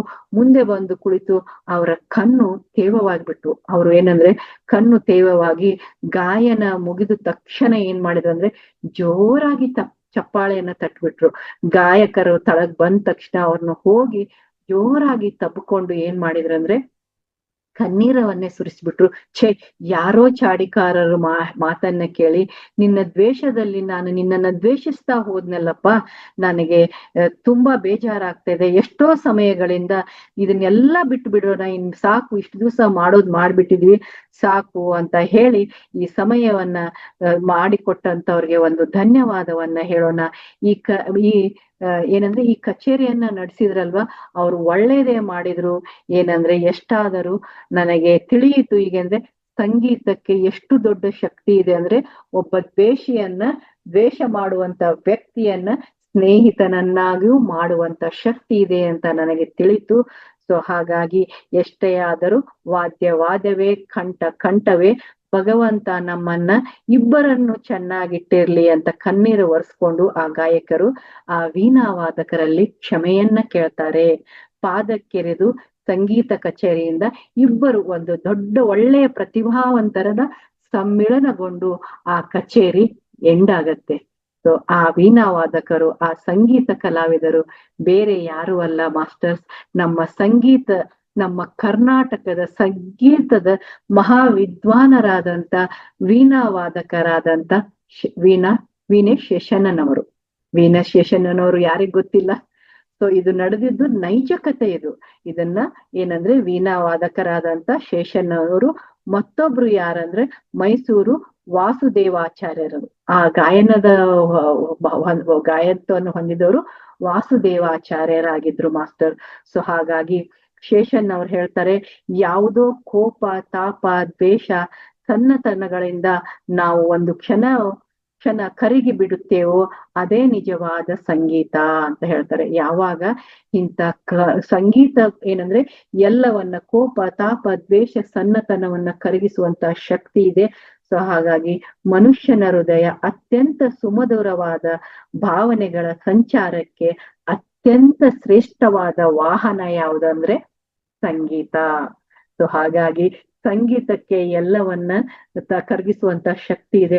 ಅದಕ್ಕೆ ನೋಡಿ, ನಾವು ಸ್ವಲ್ಪ ನಮ್ಮ ಎಂಗೇಜಿಗೆ ಹೋಗೋಣ, ನಮ್ಮ ರೊಮ್ಯಾಂಟಿಕ್ ಡೇಸ್ ಗಳಿಗೆ ಹೋಗೋಣ. ಆವಾಗ ಗಂಡ ಹೆಂಡತಿಗೆ ಒಂದು ಸಾಂಗ್ ಅನ್ನ ಡೆಲಿಕೇಟ್ ಮಾಡ್ತಾ ಇದ್ರು. ಹುಡುಗ ಹುಡುಗಿ ಕಾಲ್ ಎಳಿಬೇಕು ಅಂತ ಅವ್ರದ್ದೇನೋ ಇರ್ಲಿ, ಅದು ನಾವು ಅಲ್ಲಿ ಆ ಏಜ್ ಅಲ್ಲಿ ಏನೋ ಇರ್ಲಿ, ಅಟ್ರಾಕ್ಷನ್ ಇದ್ದಾಗ ಆ ಹುಡುಗಿ ಬಂದು ಆ ಹುಡುಗ ಬಂದು ಅಂತ ಆ ಹಾಡನ್ನ ಹಾಕಿ ಅವರನ್ನ ಇಂಪ್ರೆಸ್ ಮಾಡುವಂತ ಕೆಲವು ಸಂಗೀತಗಳಿರ್ತವೆ. ಇವತ್ತು ಅದನ್ನ ಕೇಳಿದಾಗ ಅಯ್ಯೋ ನಾನು ಎಲ್ಲೋ ಕಾಲೇಜ್ ಡೇಲಲ್ಲಿ ಇದನ್ನ ಯಾರೋ ನನ್ಗೆ ಹಚ್ತಿದ್ರು, ಅದನ್ನ ನಮ್ಗೆ ಕೆಟ್ಟ ಭಾವನೆ ಕೊಡಲ್ಲ, ಒಂಥರ ಸಂತೋಷವನ್ನ ಕೊಟ್ಟು ಈ ತರ ಇತ್ತಲ್ವಾ ಅಂತ. ಯಾವ್ದೋ ನಮ್ಮ ಸಂಗಾತಿ ನಮಗಾಗಿ ಈ ಹಾಡನ್ನ ಡೆಡಿಕೇಟ್ ಮಾಡ್ತಾ ಇದ್ರಲ್ವಾ, ಸೊ ನನ್ ಮಗಳಿಗೆ ಇದು ಹಾಡು ಇಷ್ಟ ಅಲ್ವಾ ಅಂತ ಇರುತ್ತೆ. ಹಾಗೆ ನಮ್ಮ ಒಂದು ಇಷ್ಟವಾದಂತ ಕೆಲವೊಂದು ಸಂಗೀತ ಪ್ಲೇ ಲಿಸ್ಟ್ ಗಳಿರ್ತವೆ. ಅದನ್ನೆಲ್ಲ ಕೇಳಿದಾಗ ತುಂಬಾ ಸುಮಧುರವಾದಂತ ಏನಂದ್ರೆ ಭಾವಕ್ಕೆ ನಾವು ಕರಗ್ತೀವಿ. ಆಗೋದಾಗೋಗಿದೆ, ಹೋಗ್ಲಿ ಬಿಡು ಅಂತ ನಾವು ಚೇಂಜ್ ಆಗ್ತೀವಿ. ಹಾಗೆ ಮಾಸ್ಟರ್ಸ್, ನಮ್ಮ ಜೀವನದಲ್ಲೂ ಏನಾಗಿರುತ್ತಂದ್ರೆ, ನಮ್ಮ ಜೀವನದಲ್ಲಿ ಎಲ್ಲೋ ಒಂದ್ ಕಡೆ ಏನಂದ್ರೆ ಒಂದು ಗಂಡ ಹೆಂಡತಿ ಮಧ್ಯೆ ಆಯ್ತು, ಇಬ್ಬರ ಸ್ನೇಹಿತರ ಮಧ್ಯೆ ಆಯ್ತು, ಯಾರೋ ಒಬ್ರು ಅಡ್ವಾಂಟೇಜ್ ಅನ್ನ ತಗೊಂಡ್ಬಿಡ್ತಾರೆ. ಎಲ್ಲೋ ಇವರಲ್ಲಿ ಮಿಸ್ಅಂಡರ್ಸ್ಟ್ಯಾಂಡಿಂಗ್ ಬಂದಿದೆ ಅಂತ ಗೊತ್ತಾದಾಗ ಏನ್ ಮಾಡ್ತಾರೆ ಅಲ್ಲಿ ಅದನ್ನ ಎನ್ಕ್ಯಾಶ್ ಮಾಡೋಕೆ ನೋಡ್ತಾರೆ. ಒಂದಕ್ಕೆ ನಾಲ್ಕು ಹಚ್ಚಿ ನಿಮ್ಮ ಸಂಗಾತಿ ಬಗ್ಗೆ ಆದ್ರೂ ಆಯ್ತು, ನಿಮ್ಮ ಸ್ನೇಹಿತರ ಬಗ್ಗೆ ಏನ್ ಮಾಡ್ತಾರೆ ನಾವು ಒಂದು ಮಾತನ್ನ ಹೇಳ್ತೀವಿ, ತಪ್ಪಾಗ್ಬಾರ್ದು, ಬೆಂಕಿಯಲ್ಲೂ ತುಪ್ಪ ಸುರಿತಾರೆ ಅಂತ ಹೇಳಿದ್ರೆ ಅಲ್ಲಿ ಬೆಂಕಿ ದಗ ಅಂತ ಹರ್ಕೊಂಡು ಹೋಗ್ತಾ ಇರತ್ತೆ. ತುಪ್ಪ ಆಗುವಂತ ಕೆಲಸವನ್ನ ಕೆಲವೊಬ್ರು ಮಾಡ್ತಾರೆ. ಆದ್ರೆ ಅದನ್ನ ತಿಳ್ಕೊಂಡಂತ ನಾವೇನಂದ್ರೆ ಏನ್ ಮಾಡ್ತೀವಿ, ಅವರನ್ನ ದ್ವೇಷ ಮಾಡೋಕೆ ಸ್ಟಾರ್ಟ್ ಮಾಡ್ಬಿಡ್ತೀವಿ. ಸೊ ಸ್ಟಾರ್ಟ್ ಮಾಡಿ ಏನ್ ಮಾಡ್ತೀವಿ ಅಂದ್ರೆ, ಅದು ಎಲ್ಲಿವರೆಗೂ ಅತಿರೇಕಕ್ಕೆ ಹೋಗ್ತಾರ ಅಂದ್ರೆ, ಕೆಲವೊಂದ್ಸರಿ ಗಂಡ ಹೆಂಡತಿಯನ್ನೇ ದೂರ ಮಾಡ್ಬಿಡ್ತಾರೆ, ಅಕ್ಕ ತಂಗಿ ಅಣ್ಣ ತಮ್ಮಂದಿರನ್ನೇ ದೂರ ಮಾಡ್ತಾರೆ, ನಮ್ಮ ರಕ್ತ ಸಂಬಂಧಗಳನ್ನ ನಮ್ಮ ಬಾಂಧವ್ಯವನ್ನ ದೂರ ಮಾಡ್ಬಿಡ್ತಾರೆ, ಹಾಗೆ ಸ್ನೇಹಿತರನ್ನು ದೂರ ಮಾಡ್ತಾರೆ. ಯಾಕಂದ್ರೆ ಇಲ್ಲಿ ಪ್ರೊಫೆಷನಲಿ ದ್ವೇಷ ಅಂತ ಒಂದ್ ಬರುತ್ತೆ. ಹೇಗೆ ನಾನು ಇಲ್ಲಿ ಪ್ರೊಫೆಷನಲ್ ಹೇಳಿದೆ, ಹಾಗೆ ಒಂದೇ ವೃತ್ತಿಯಲ್ಲಿರ್ತಾರೆ ಆದ್ರೆ ಅವ್ರಿಗೆ ಎಲ್ಲಂದ್ರೆ ಅವ್ರ ಮೇಲೆ ದ್ವೇಷ, ಇವ್ರು ನನಗಿಂತ ಮುಂದೆ ಹೋದ್ರಲ್ಲ ಅನ್ನುವಂತ ಒಳಗಡೆ ಇರುವಂತ ಒಂದು ಜಲಸಿ ಭಾವನೆ. ಸೊ ಅದರಿಂದ ಎಂತ ದೊಡ್ಡ ರಾಜ ಮನೆತನಗಳೇ ಹಾಳಾಗಿದ್ದಾವೆ, ಎಂತ ದೊಡ್ಡ ಏನಂದ್ರೆ ಮನೆತನಗಳೇ ಹಾಳಾಗಿದ್ದಾವೆ ಮಾಸ್ಟರ್ಸ್. ಯಾಕಂದ್ರೆ ಇದು ಒಂದು ಅಲ್ಪ ಬುದ್ಧಿಯಿಂದ ನಾವು ಮಾಡುವಂತ ಒಂದು ಅಲ್ಪ ಬುದ್ಧಿತನ ಇದು. ಯಾಕಂದ್ರೆ ಇದೇನ್ ದೊಡ್ಡ ಬುದ್ಧಿ ಅಲ್ಲ, ನಾವು ಮಾಡುವಂತ ಅಲ್ಪ ಬುದ್ಧಿ ದುರಾಲೋಚನೆಯಿಂದ ನಾವು ಎಷ್ಟೋ ಸಂಬಂಧಗಳನ್ನ ಕಳೆದುಕೊಂಡಿರ್ತೀವಿ, ಎಷ್ಟೋ ಸಂಬಂಧಗಳನ್ನ ಕಳೆದಿರ್ತಾರೆ. ಯಾಕಂದ್ರೆ ಕಾಯ್ತಾ ಕುತ್ಕೊಂಡಿರ್ತಾರೆ, ಹೊಂಚುಗಾರರು ಹೊಂಚಾಕಕ್ಕೆ ಕಾಯ್ಕೊಂಡ್ ಕುಂತಿರ್ತಾರೆ. ಸೊ ಹಾಗಾಗಿ ಆ ತರ ಕೆಲಸವನ್ನ ಮಾಡುವಂತ ಜನ ನಮ್ಮ ಸುತ್ತಮುತ್ತಲು ಯಾವಾಗ್ಲೂ ಇರ್ತಾರೆ. ಅದಕ್ಕೆ ನಾವು ಏನಂದ್ರೆ ಹೇಳ್ತಾರೆ, ಮೈಯೆಲ್ಲ ಕಣ್ಣಾಗಿರ್ಬೇಕು. ಯಾವಾಗ ಯಾವುದೇ ಒಂದು ಸಂಬಂಧವಿರ್ಲಿ, ಸ್ನೇಹವಿರ್ಲಿ, ಅಲ್ಲಿ ಏನಂದ್ರೆ ವಿಶ್ವಾಸ ಹೌದಾ ಅವ್ರು ಹಂಗ ಅಂದಿದಾರ, ಅನ್ಲಿ ಬಿಡು, ನನಗದೇನ್ ಮಾಡೋದಿದೆ, ಅದ್ ಹೇಳ್ತಾ ಇದಾರಲ್ಲ. ನಾವು ಯಾವಾಗ ಹಿತ್ತಾಳೆ ಕಿವಿಯಾಗಿ, ಈಗ ನಿಮ್ಮದೇ ಆದಂತ ಒಂದು ಅತ್ಯಂತ ಪ್ರೀತಿಯ ವ್ಯಕ್ತಿ ಬಗ್ಗೆ ಆತರ ಹೇಳ್ತಾರೆ, ಹೌದಾ ಅವ್ರ ಹಂಗಂದ್ರ, ಏನು ನೋಡೋಣ ಅಂತ ಅನ್ಕೊಂಡು ಏನ್ ಮಾಡ್ತೀವಿ, ಕೆಲಸ ಹೌದಾ ಅವ್ರ ಹಂಗಂದ್ರ ಅಂತ ಹೊರಗಡೆ ಕೋಪ ಇರುತ್ತೆ, ಆದ್ರೆ ಒಳಗಡೆ ನಮ್ಗೆ ಎದೆಯಲ್ಲಿ ಒಂದ್ ಕಡೆ ಇನ್ನೊಂದ್ ಕಡೆ ಒಂದ್ ಇನ್ನರ್ ವಾಯ್ಸ್ ಅಂತ ಕೊಡ್ತೇವೆ. ಅವ್ರ ಹಾಗೆ ಹೇಳಕ್ ಸಾಧ್ಯನಾ? ಅವ್ರು ನಾನು ಇಷ್ಟು ನಂಬಿದೀನಲ್ಲ ಅಂತ ಎಲ್ಲೋ ಒಂದ್ ಕಡೆ ಒಂದ್ ವಾಯ್ಸ್ ಬರುತ್ತೆ. ಸೊ ಅದೇನಂದ್ರೆ ನಮ್ಗೆ ಇಂಡಿಕೇಟ್ ಮಾಡ್ತಾ ಇರತ್ತೆ ಏನಂದ್ರೆ ನಿನ್ಗೆ ತಪ್ಪು, ಅವರು ಚಾಡಿಕೋರರಾಗಿ ಬಂದು ನಿನ್ನ ಜೀವನವನ್ನ ಹಾಳು ಮಾಡ್ತಾ ಇದ್ದಾರೆ, ಎತ್ತೆಚ್ಕೋ ಅಂತ ಹೇಳ್ತಾ ಇರತ್ತೆ. ನಾವು ಎದಕ್ಕೆ ನೀರ್ ಹಾಕ್ತಿವಿ? ನಾವು ಚಾಡಿಕೋರರ ಮಾತನ್ನ ಕೇಳಿ ಆ ಸಂಬಂಧವನ್ನ ಇನ್ನು ದ್ವೇಷ ಮಾಡಿ ಮಾಡಿ ಮಾಡಿ ನಮ್ಮ ಮನಸ್ಸಿನಲ್ಲಿ ದೊಡ್ಡ ಬೇರನ್ನಾಗಿ ಮಾಡಿ ಆ ಸಂಬಂಧಗಳನ್ನ ಕಳ್ಕೊಂಡ್ಬಿಡ್ತೀವಿ, ಆ ಒಂದು ಸ್ನೇಹಿತರನ್ನ ಕಳ್ಕೊಂಡ್ಬಿಡ್ತೀವಿ. ಸೊ ಹಾಗಾಗಿ ಇಂಥ ಒಂದು ಚಾನ್ಸ್ ಅನ್ನ ಬೇರೆ ಯಾರಿಗೂ ಕೊಡಕ್ ಹೋಗ್ಬೇಡಿ. ಆ ರೀತಿ ಮಾಡುವಂತ ಯಾರಾದ್ರೂ ಆ ತರ ಅಡ್ವಾಂಟೇಜ್ ತಗೊಂಡು ನಮ್ಮ ಜೀವನದಲ್ಲಿ ಅವ್ರೇನಾದ್ರೂ ಆ ತರ ಮಾಡ್ತಾ ಇದ್ರೆ ನಾವು ಏನ್ ಅನ್ಕೋತೀವಿ, ಎಲ್ಲೋ ಒಂದ್ ಕಡೆ ಅವ್ರಿಗೂ ಭಯ ಇರುತ್ತೆ. ಹೇಗೆ ಅವರಿಗೆ ಏನ್ ಗೊತ್ತಾಯ್ತು ಏನಂದ್ರೆ ನಿಜ ಸತ್ಯ ಅನ್ನೋದು ಯಾವತ್ತಾದ್ರೂ ಒಂದ್ ದಿವಸ ಹೊರಗ್ ಬಂದಿರುತ್ತೆ. ಆದ್ರೆ ಕಾಲ ಮಿಂಚಿದ ಮೇಲೆ ಏನ್ ಮಾಡೋದಿದೆ? ಆದ್ರೆ ಟೈಮ್ ಹೋಗ್ಬಿಟ್ಟಿದೆ, ಇನ್ನೇನ್ ಮಾಡೋದಿದೆ ಅಂತೀವ್ ನೋಡಿ. ಈಗ ಆಸೆನೇ ಇಲ್ರಿ, ತಗೊಂಡ್ ಏನ್ ಮಾಡೋದು ದುಡ್ಡು ಅಂತ ಹೇಳ್ತಾರೆ ಕೆಲವೊಬ್ರು. ಸೊ ಹಾಗಾಗಿ ಅದು ಬಂದಾಗ ಏನಂದ್ರೆ ಅವ್ರಿಗೂ ಭಯ ಇರುತ್ತೆ, ಎಲ್ಲಿ ನನ್ನ ಮುಖವಾಡ ಬಯಲಾಗುತ್ತೆ ಅಂತ. ಒಂದು ಸುಳ್ಳಿಗೆ 10 ಸುಳ್ಳು ಹೇಳಿ, ಒಂದು ಸುಳ್ಳಿಗೆ 10 ಸುಳ್ಳು ಹೇಳಿ ಅಲ್ಲಿ ಸುಳ್ಳಿನ ಭಂಡಾರವನ್ನೇ ಕ್ರಿಯೇಟ್ ಮಾಡಿಬಿಟ್ಟಿರ್ತಾರೆ. ಸೊ ಹಾಗಾಗಿ ಒಂದಿಲ್ಲ ಒಂದ್ ದಿವ್ಸ ಅವ್ರಿಗೆ ಏನಂದ್ರೆ ಆ ಸುಳ್ಳಿನ ಮುಕ್ಕೋಲೆಯಲ್ಲಿ ಸಿಕ್ಕಾಕೋತಾರೆ. ಹೇಗೆ ನಾವ್ ಹೇಳ್ತೀವಲ್ವಾ, ನಾವು ಮಾಡಿದಂತ ಕರ್ಮ ಏನಿದೆ ಅಂದ್ರೆ ನಾವ್ ಏನ್ ಕೊಡ್ತೀವಿ ಅದು ಒಂದ್ ದಿವ್ಸ ಬಂದು ನಮ್ಗೆ ರಿಟರ್ನ್ ಗಿಫ್ಟ್ ಆಗಿ ಸಿಕ್ಕೇ ಸಿಗತ್ತೆ. ಸೊ ಹಾಗಾಗಿ ಆ ವ್ಯಕ್ತಿಯ ಮುಖವಾಡ ಖಂಡಿತವಾಗಿಯೂ ಬಯಲಾಗೇ ಆಗತ್ತೆ ಅನ್ನೋದನ್ನ ಮಾತ್ರ ಮರಿಬಾರ್ದು. ಆ ತರ ಚಾಡಿಕೋರರಿಗೆ ಏನೂ ಇಲ್ವಾ ಅಂತ ಕೇಳಿದಾಗ ಕರ್ಮದ ಏಟು ಬೀಳುವಾಗ ಸಾಮಾನ್ಯವಾದ ಏಟು ಬೀಳಲ್ಲ ಮಾಸ್ಟರ್ಸ್. ಏನು ನಿಮ್ಮ ಜೀವನವನ್ನ ಹಾಳು ಮಾಡಿದಾರಲ್ಲ, ಅಲ್ಲಿ ನಿಮ್ಮ ಸುಂದರ ಮಧುರ ಕ್ಷಣಗಳನ್ನ ಹಾಳು ಮಾಡಿದಾರಲ್ಲ, ಅದರ ಹಿಸಾಬನ್ನ ಅಂದ್ರೆ ಅದರ ಒಂದು ಏನಂದ್ರೆ ಲೆಕ್ಕವನ್ನ ಚುಕ್ತಾ ಮಾಡುವಂತ ಏಟ್ ಅವ್ರಿಗೆ ಬೀಳುತ್ತೆ. ಅವರು ಪ್ರತಿ ದಿವಸ ನೆರಳಿನಾಡ್ಬೇಕು ಅಂತ ಏಟನ್ನ ಆ ಭಗವಂತ ಕೊಡ್ತಾನೆ. ಸೊ ಅದಕ್ಕೆ ಏನಂದ್ರೆ ನಾವು ಏನಂದ್ರೆ ಅಂತ ಶಿಕ್ಷೆಗೆ ಗುರಿಯಾಗುವ ಬದಲು ಏನಂದ್ರೆ ಆಗುವುದಾದ್ರೆ ಸೇತುವೆಯಾಗೋಣ. ನಾವೇನಾದ್ರೂ ಯಾರ ಮಧ್ಯೆ ಆದ್ರೆ ಆ ತರ ಏನಾದ್ರೆ ಮಿಸ್ಅಂಡರ್ಸ್ಟ್ಯಾಂಡಿಂಗ್ ಇರ್ಲಿ, ಅವ್ರ ಮಧ್ಯೆ ಏನಾದ್ರೂ ಯಾವ್ದೋ ಒಂದ್ ರೀತಿಯಾದಂತ ಸಂಬಂಧಗಳಲ್ಲಿ ಬಿರುಕು ಬಿಟ್ಟಾಗ ನಾವು ಸೇತುವೆ ತರ ಕೆಲಸ ಮಾಡೋಣ, ಅಂದ್ರೆ ಅವರನ್ನ ಸೇರಿಸೋಣ. ಯಾಕಂದ್ರೆ ಸೃಷ್ಟಿಯ ನೇಮ ಏನಂದ್ರೆ ಸೇರಿಸೋದು. ಯಾವುದು ಸೃಷ್ಟಿಯಲ್ಲಿ ಒಡೆಯುವಂತ ಕಾರ್ಯ ಮಾಡುವಂತದ್ದು ಭಗವಂತನ ನ್ಯಾಯಾಲಯದಲ್ಲಿ ಇಲ್ಲ. ಸೊ ಹಾಗಾಗಿ ಯಾವಾಗ ಇಂಥದನ್ನ ಮಾಡ್ತೀವಲ್ವಾ, ನಾವು ಏನಂದ್ರೆ ನಮ್ಗೆ ಪುಣ್ಯ ಸಿಗತ್ತೆ ಅಂತಲ್ಲ, ಭಗವಂತ ಎಲ್ಲರಿಗೂ ಒಂದು ಅಪಾರ್ಚುನಿಟಿಯನ್ನ ಕೊಟ್ಟಿರ್ತಾನೆ. ಯಾಕಂದ್ರೆ ಭಗವಂತ ಅಲ್ಲಿ 2 ಅಪಾರ್ಚುನಿಟಿ ಕೊಡ್ತಾನಂತೆ. ಏನಂದ್ರೆ ನಮ್ಗೆ ಟೆಸ್ಟ್ ಇಟ್ಟಿರ್ತಾನೆ, ನೀನು ಇನ್ನೊಬ್ಬರ ಜೀವನವನ್ನ ಹಾಳು ಮಾಡಕ್ಕೂ ಒಂದ್ ದಾರಿ ಕೊಟ್ಟಿರ್ತಾನೆ, ನೀನ್ ಇನ್ನೊಬ್ಬರ ಜೀವನನ ಸುಧಾರ್ಸಕ್ಕೂ ದಾರಿ ಕೊಟ್ಟಿರ್ತಾನೆ. ಆಯ್ಕೆ ನಿನಗ್ ಬಿಟ್ಟಿರ್ತಾನೆ. ನೀನೇನಾದ್ರೂ ಈಗ ಒಂದ್ ಅಡ್ವಾಂಟೇಜ್ ಇದೆ, ಇವ್ರಿಬ್ಬರ ಮಧ್ಯೆ ಮಿಸ್ಅಂಡರ್ಸ್ಟ್ಯಾಂಡ್ ಆಗಿದೆ, ನನ್ನ ಮೂಗನ್ ತೂರ್ಸಿ ಅವ್ರ ಇನ್ನೂ ಸ್ವಲ್ಪ ದೂರ ಮಾಡ್ತೀನಪ್ಪ ಅಂತ ಹೋದ್ರೆ, ಈ ದಾರಿಯನ್ನ ಆಯ್ಕೆ ಮಾಡ್ಕೊಂಡಾಗ ಕರ್ಮದ ಏಟನ್ನ ನಾನು ಇವಾಗ್ಲೇ ಚೂಸ್ ಮಾಡ್ಕೊಂಡಿದೀನಿ, ಅದರ ಫಲಿತಾಂಶವನ್ನ ತೆಗೆದುಕೊಳ್ಳಕ್ಕೆ ನಾನು ಈಗ ರೆಡಿ ಆಗಿದ್ದೀನಿ. ಇನ್ನೊಂದ್ ದಾರಿ ಕೊಟ್ಟಿರ್ತಾನೆ, ನೋಡಪ್ಪ ಅವ್ನು ನನಗೆ ಏನ್ ಮಾಡಿದಾನೆ ಏನಾಗಿದೆ. ಯಾಕಂದ್ರೆ ನಿನಗೂ ಆ ವ್ಯಕ್ತಿ ಮೇಲೆ ಬೇಜಾರಿರುತ್ತೆ. ಆ ಬೇಜಾರನ್ನ ನೀನ್ ಏನ್ ಮಾಡ್ತೀಯ, ಅವ್ರಿಬ್ಬರ ಮಧ್ಯೆ ಬೆಂಕಿ ಹಚ್ಚೋ ಕಾರ್ಯವನ್ನ ಮಾಡಿರ್ತೀರ. ಅಲ್ಲಿ ಏನಂದ್ರೆ ಮಿಸ್ಅಂಡರ್ಸ್ಟ್ಯಾಂಡಿಂಗ್ ಇನ್ನೊಂದ್ ಸ್ವಲ್ಪ ದೊಡ್ಡದಾಗುವಾಗ ಮಾಡ್ತಿರಲ್ವಾ. ಸೊ ಆ ಒಂದು ಕಾರ್ಯವನ್ನ ಮಾಡಕ್ಕೆ ಭಗವಂತ ನೀನು ಕೊಟ್ಟಿರ್ತಾನೆ. ಆವಾಗ ನಿಜವಾದ ಆತ್ಮಜ್ಞಾನಿಗಳು, ನಿಜವಾದ ಬುದ್ಧಿವಂತ ಆಗಿದ್ರೆ ಅವ್ನ್ ಏನ್ ಮಾಡ್ತಾನೆ, ಅವ್ನ್ ನನಗೆ ಏನ್ ಮಾಡಿದಾನೆ ಅದ್ ದಂಡು. ನಾನ್ ಮಾತ್ರ ಯಾರಿಗೂ ಕೆಟ್ಟದನ್ನ ಮಾಡಲ್ಲ. ನನಗ್ ಯಾರು ಮಾಡ್ತಾರ ಮಾಡ್ಲಿ, ಅದು ಅವ್ರಿಗೆ ಬಿಟ್ಕೊಟ್ಟಿದ್ದು. ನಾನ್ ಮಾತ್ರ ನಾನಾಗೆ ಇರ್ತೀನಿ. ನಾನು ಯಾವ್ರ ಜೀವನದಲ್ಲೂ ನಾನು ಬೆಂಕಿಯನ್ನು ಅಂತೂ ಹಚ್ಚೋದಿಲ್ಲ. ನೀರಾಗಿ ನಾನು ಆರಿಸದೇ ಇದ್ರು ಪರವಾಗಿಲ್ಲ, ಆದ್ರೆ ಬೆಂಕಿಯನ್ನ ಹಚ್ಕೊಳಲ್ಲ ಅಂತ ನೀನ್ ಸರದು ಈ ದಾರಿಯನ್ನ ಚೂಸ್ ಮಾಡ್ಕೊಂಡಾಗ ಭಗವಂತ ನಾನು ನನ್ನ ಮಗುವನ್ನ ಕಳಿಸಿದ್ದು ಇದನ್ನ ಅರ್ಥ ಮಾಡ್ಕೊಳ್ಳೆಂದು ಕಳಿಸಿದೀನಿ. ಸೊ ಹಾಗಾಗಿ ನನ್ನ ಮಗುವಿಗೆ ತಿಳುವಳಿಕೆ ಬಂದಿದೆ, ಇದು ತಪ್ಪ ದಾರಿಯನ್ನ ಹೋಗಿಲ್ಲ ಅಂತ ಭಗವಂತ ಖುಷಿಯಾಗಿ ಇದರ ಪ್ರತಿಫಲ ಏನ್ ಕೊಡ್ಬೇಕು ಅದನ್ನ ಕೊಡ್ತಾನೆ. ಸೊ ಹಾಗಾಗಿ ಅದಕ್ಕೆ ಶ್ರೀಕೃಷ್ಣ ಪರಮಾತ್ಮ ಏನ್ ಹೇಳಿದಾರೆ ಅಂದ್ರೆ, ಕರ್ಮವನ್ನು ಮಾಡು, ಪ್ರತಿಫಲವನ್ನ ಅಪೇಕ್ಷಿಸಬೇಡ ಅಂತ. ಹಾಗಾಗಿ ನಾವು ಆಗುವುದಾದ್ರೆ ಯಾರ ಜೀವನದಲ್ಲಾದ್ರೂ ಸೇತುವೆಯಾಗೋಣ, ಅದನ್ನ ಬ್ರೇಕ್ ಮಾಡುವಂತ ಕತ್ರಿ ಆಗ್ಬಾರ್ದು. ನೋಡಿ, ಈಗ ನಾನು ಆಗ್ಲೇ ಹೇಳಿದೆ, ನೀವೆಲ್ಲರೂ ಏನಂದ್ರೆ ಪ್ರೊಫೆಷನಲ್ ದ್ವೇಷ ಇತ್ತು. ಈಗ ನಾನು ಒಂದು ಯೂಟ್ಯೂಬ್ ಚಾನೆಲ್ ಮಾಡ್ತೀನಿ, ನನ್ನಂತ ಎಷ್ಟೋ ಧ್ಯಾನಿಗಳಿದ್ದಾರೆ.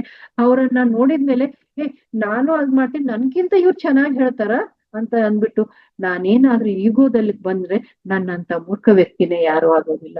ಯಾಕಂದ್ರೆ ನನಗೆ ನನ್ನ ಕತೆ ಮೂಲಕವೇ ನನ್ಗೆ ಈ ತರ ಕರ್ಮ ಕರ್ಮ ಸಿದ್ಧಾಂತವನ್ನ ಹೇಳೋದೇ ನನ್ ಖುಷಿ. ನಾವೇನ್ ತಪ್ಪು ಮಾಡಬಾರ್ದು ಅಂತ ಹೇಳೋದೇ ನನ್ ಖುಷಿ, ನನ್ಗಷ್ಟೇ. ಈಗ ಇನ್ನೊಬ್ಬ ಧ್ಯಾನಿ ಏನ್ ಹೇಳ್ತಾರೆ, ಅವ್ರು ಈ ವೇದಿಕೆಯಲ್ಲಿ ಬಂದು ಏನ್ ಹೇಳ್ತಾರೆ ಅನ್ನೋದು ನನ್ ಮುಖ್ಯ ಅಲ್ಲ. ಅವ್ರು ಹೇಳಿದ್ದನ್ನ ಕೇಳಿದಾಗ ನಾನು ಸಂತೋಷ ಪಡ್ಬೇಕು, ಯಾಕಂದ್ರೆ ಅದು ಅವ್ರು ಚೂಸ್ ಮಾಡ್ಕೊಂಡಿದ್ದಾರೆ, ಅದು ಅವ್ರ ದಾರಿ. ನೋಡಿ, ನಾನು ಒಂದು ಪ್ರೊಫೆಷನಲ್ ಆಗಿ ಧ್ಯಾನಿನೇ ಇದ್ದೀನಿ, ಈಗ ನಂದು ಒಂದು ಯೂಟ್ಯೂಬ್ ಚಾನಲ್ ಇದೆ. ಈಗ ಮಹಾವತಾರ್ ಬಾಬಾಜಿಯವರು ನನ್ಗೆ ಇಲ್ಲಿ ಬನ್ನಿ ನಿಮ್ಮ ಸೇವೆಯನ್ನ ನೀಡಿ ಅಂತ ಕೊಟ್ಟಾಗ ನಂದೇ ಒಂದು ಯೂಟ್ಯೂಬ್ ಚಾನಲ್ ಇದೆ, ನಾನ್ ಯಾಕೆ ಇಲ್ಲಿ ಬರ್ಬೇಕು ಅಂತ ಅಂದ್ರೆ ಅದು ನನ್ನ ಈಗೋ ಆಗತ್ತೆ. ಅಲ್ಲಿ ಏನಂದ್ರೆ ನನಗೆ ಭಗವಂತ ಸೇವೆಯನ್ನ ಕೊಟ್ಟಿದ್ದಾನೆ, ನನ್ನನ್ನ ಇಷ್ಟಪಡುವಂತ ಇಲ್ಲಿ ಎಷ್ಟೋ ಜನರಿದ್ದಾರೆ, ಇವ್ರು ಕಾಯ್ತಾ ಇದಾರೆ ಯಾರಿಗೋ ಒಬ್ಬರಿಗೆ ಇದು ಏನಂದ್ರೆ ಬೇಕಾಗಿದೆ ಈ ಧ್ಯಾನ. ಸೊ ನಾನು ಇಲ್ಲಿ ಬಂದ್ ಹೇಳ್ಬೇಕು ಅಂತ ನಾನ್ ಬಂದಾಗ ಏನಾಯ್ತು, ನನ್ಗೆ ಈ ಸೇವೆ ಸಿಕ್ತು. ನಾನ್ ಬಂದಿದ್ದು ಒಂದು ಸೇವೆಗೆ, ಅಲ್ಲಿ ನನಗೆ ಇವತ್ತು 2 ಸೇವೆ ಸಿಕ್ತು. ಏನಂದ್ರೆ ಧ್ಯಾನವನ್ನ ಮಾಡಿಸುವಂತ ಸೇವೆನೂ ಸಿಕ್ತು. ಯಾಕಂದ್ರೆ ನನಗೆ ಏನಂದ್ರೆ ಈ ವೇದಿಕೆ ಇಲ್ಲಿ ಒಂದು ಅಪಾರ್ಚುನಿಟಿಯನ್ನ ನನಗೆ ಕೊಟ್ಟಿತ್ತು, ಆ ಭಗವಂತ ಕೊಡ್ತಾನೆ. ಹಾಗೆ ನಾನು ಹೇಳಿದ್ರೆ ನಾನ್ ಯಾಕೆ ಮಹಾವತಾರ್ ಬಾಬಾಜಿದಲ್ಲಿ ಹೋಗ್ಲಿ, ನಾನು ನಂದೇ ಇದೆ ಅಲ್ವಾ, ನಂದ್ರಲ್ಲೇ ನಾನು ಕುತ್ಕೊಂಡ್ರೆ ನಾನು 200 ಜನಕ್ಕೆ ಸೇರ್ಬೋದು ನನ್ನ ಜ್ಞಾನ. ನಾನು ಇಲ್ಲಿ ಬಂದ್ರೆ ಆ 200 ಜೊತೆ ಇಲ್ಲಿರುವಂತ 1000 ಜೊತೆ ಜನರಿಗೆ ನಾನು ರೀಚ್ ಆಗ್ತೀನಿ. ನನ್ಗೆ ಬೇಕಾದಂತ ಜ್ಞಾನ 1000 ಜನರಿಗೆ ಹೋಗತ್ತೆ. ನನ್ನ 200 ಜನ ಇಲ್ಲಿ 800 ಜನ ಸೇರಿದಾಗ 1000 ಆಗತ್ತೆ. ಸೊ ಹಾಗಾಗಿ ನಾನು ಯಾಕಂದ್ರೆ ಇಲ್ಲಿ ಸೇವೆಯನ್ನ ಈ ಫೌಂಡೇಶನ್ ನಡೆಸ್ತಾ ಇರುವಂತ ರಂಗನಾಥ್ ಸರ್ಗೆ ನಾನು ಏನಂದ್ರೆ ಕೃತಜ್ಞತೆಯನ್ನ ಸಲ್ಲಿಸ್ತೀನಿ. ಯಾಕಂದ್ರೆ ಅವರು ನೋಡಿ, ಅವ್ರದ್ದು ಒಂದು ಯೂಟ್ಯೂಬ್ ಚಾನಲ್ ಇದೆ ಅಂತ ಗೊತ್ತು, ಆದ್ರೂ ಅವ್ರು ನನ್ಗೆ ಇಲ್ಲಿ ಸೇವೆಯನ್ನು ಕೊಡ್ತಾರಂದ್ರೆ ಏನೋ ಅವರಲ್ಲಿ ಹೇಳುವಂತದ್ದು ಒಂದೇನೋ ನನ್ನಲ್ಲಿ ಕಂಡಿರ್ತಾರೆ. ಯಾಕಂದ್ರೆ ಒಬ್ಬ ನಿಜವಾದ ಜ್ಞಾನಿಗೆ ಇನ್ನೊಬ್ಬ ಜ್ಞಾನಿ ಏನು ಅಂತ ಗೊತ್ತಿರತ್ತೆ. ಒಬ್ಬ ಗುರುವಿಗೆ ಇನ್ನೊಬ್ಬ ವ್ಯಕ್ತಿಯಲ್ಲಿ ಗುರುತ್ವ ಇದೆಯೇ ಇಲ್ವೋ, ಅಲ್ಲಿ ಸರಿಯಾಗಿ ಅವನು ಸೇವೆ ಮಾಡ್ತಾನೋ ಇಲ್ಲೋ ಅಂತ ಗುರ್ತಿಸ್ಕೊಂಡ್ ಕರೆದಿರ್ತಾರೆ. ಸೊ ಹಾಗಾಗಿ ಯಾಕಂದ್ರೆ ಜಯಶ್ರೀ ಬಂದ್ರೆ ಜಯಶ್ರೀಯನ್ನ ಇಷ್ಟಪಡುವಂತ ನನ್ನ ವೇದಿಕೆಯಲ್ಲಿ ಇಷ್ಟು ಜನ ಇದ್ದಾರೆ ಅಂತ ನನಗೊಂದು ಸೇವೆ ಕೊಡ್ತಾರೆ.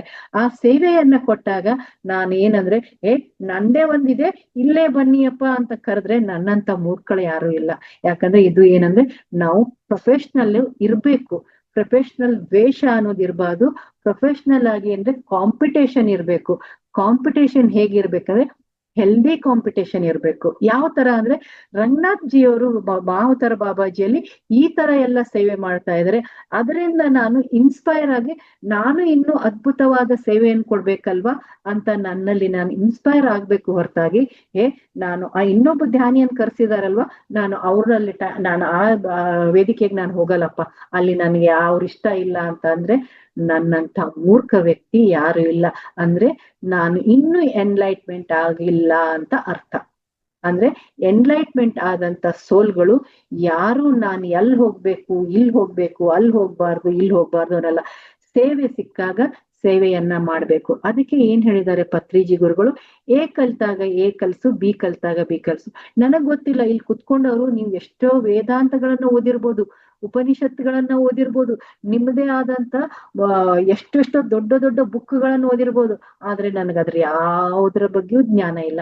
ನನಗೆ ಏನಂದ್ರೆ ಯಾವ್ದಾದ್ರೂ ಒಂದು ಕತೆ ಸಿಕ್ಕಾಗ ನನ್ನ ಹೃದಯಕ್ಕೆ ಅದು ಇಷ್ಟ ಆಗ್ಬಿಟ್ರೆ ಅದನ್ನ ನಾನು ಕರ್ಮಕ್ಕೆ, ನಾವು ದುಷ್ಕರ್ಮಕ್ಕೆ ಹೇಗೆ ಗುರಿ ಆಗ್ತೀವಿ ಅನ್ನುವಂತ ಒಂದು ಕಾಂಬಿನೇಷನ್ ಇಂದ ನಾವು ಜೀವನದಲ್ಲಿ ಇಂಥ ಚಿಕ್ಕ ತಪ್ಪನ್ನ ಮಾಡ್ತೀವಿ, ಆ ತಪ್ಪನ್ನ ಸರಿ ಮಾಡಿಸ್ಕೋಣ ಅಂತ ಹೇಳೋದು ನನಗಿಷ್ಟ. ನಾನು ಅದನ್ನ ಹೇಳ್ತೀನಿ ಅಷ್ಟೇ. ಅದನ್ನ ಬಿಟ್ರೆ ನಾನು ಬೇರೆ ಯಾವ್ದೂ ಜಡ್ಜ್ ಮಾಡಲ್ಲ. ಇಲ್ಲಿ ಎಷ್ಟು ಜನ ಬರ್ತಾರೆ ಅವರೆಲ್ಲರೂ ನನ್ನ ಆತ್ಮೀಯರೇ. ನಾನು ಒಂದು ಆತ್ಮ, ನೀವು ಒಂದು ಆತ್ಮ. ನಿಮ್ಮ ಪ್ರೀತಿಯ ಕರೆಗೆ ನಾನು ಹೋಗೊಟ್ಟು ಇಲ್ಲಿ ಬಂದಿದ್ದೀನಿ ಅಂದ್ಮೇಲೆ ನೀವೆಲ್ಲರೂ ದಿವ್ಯ ಆತ್ಮರು. ನಿಮ್ಮ ಆ ವೈಬ್ರೇಷನ್ ನನ್ನ ಇಲ್ಲಿ ಕರ್ಸ್ಕೊಂಡ್ಬರುತ್ತೆ. ನೋಡಿ, ಇವತ್ತು ನಾನು ಜ್ಞಾನ ಮಾಡ್ಸೋಕು ಆ ವೈಬ್ರೇಷನ್ನೇ ಕಾರಣ ಆಯ್ತು. ನಿಮ್ಮೆಲ್ಲರ ಪ್ರೀತಿಯ ಒಂದು ಹಾರೈಕೆ ನನ್ಗೆ ಇವತ್ತು ಜ್ಞಾನವನ್ನ ಮಾಡ್ಸೋಕೆ ಒಂದು ಅವಕಾಶ ಕೊಟ್ಟು.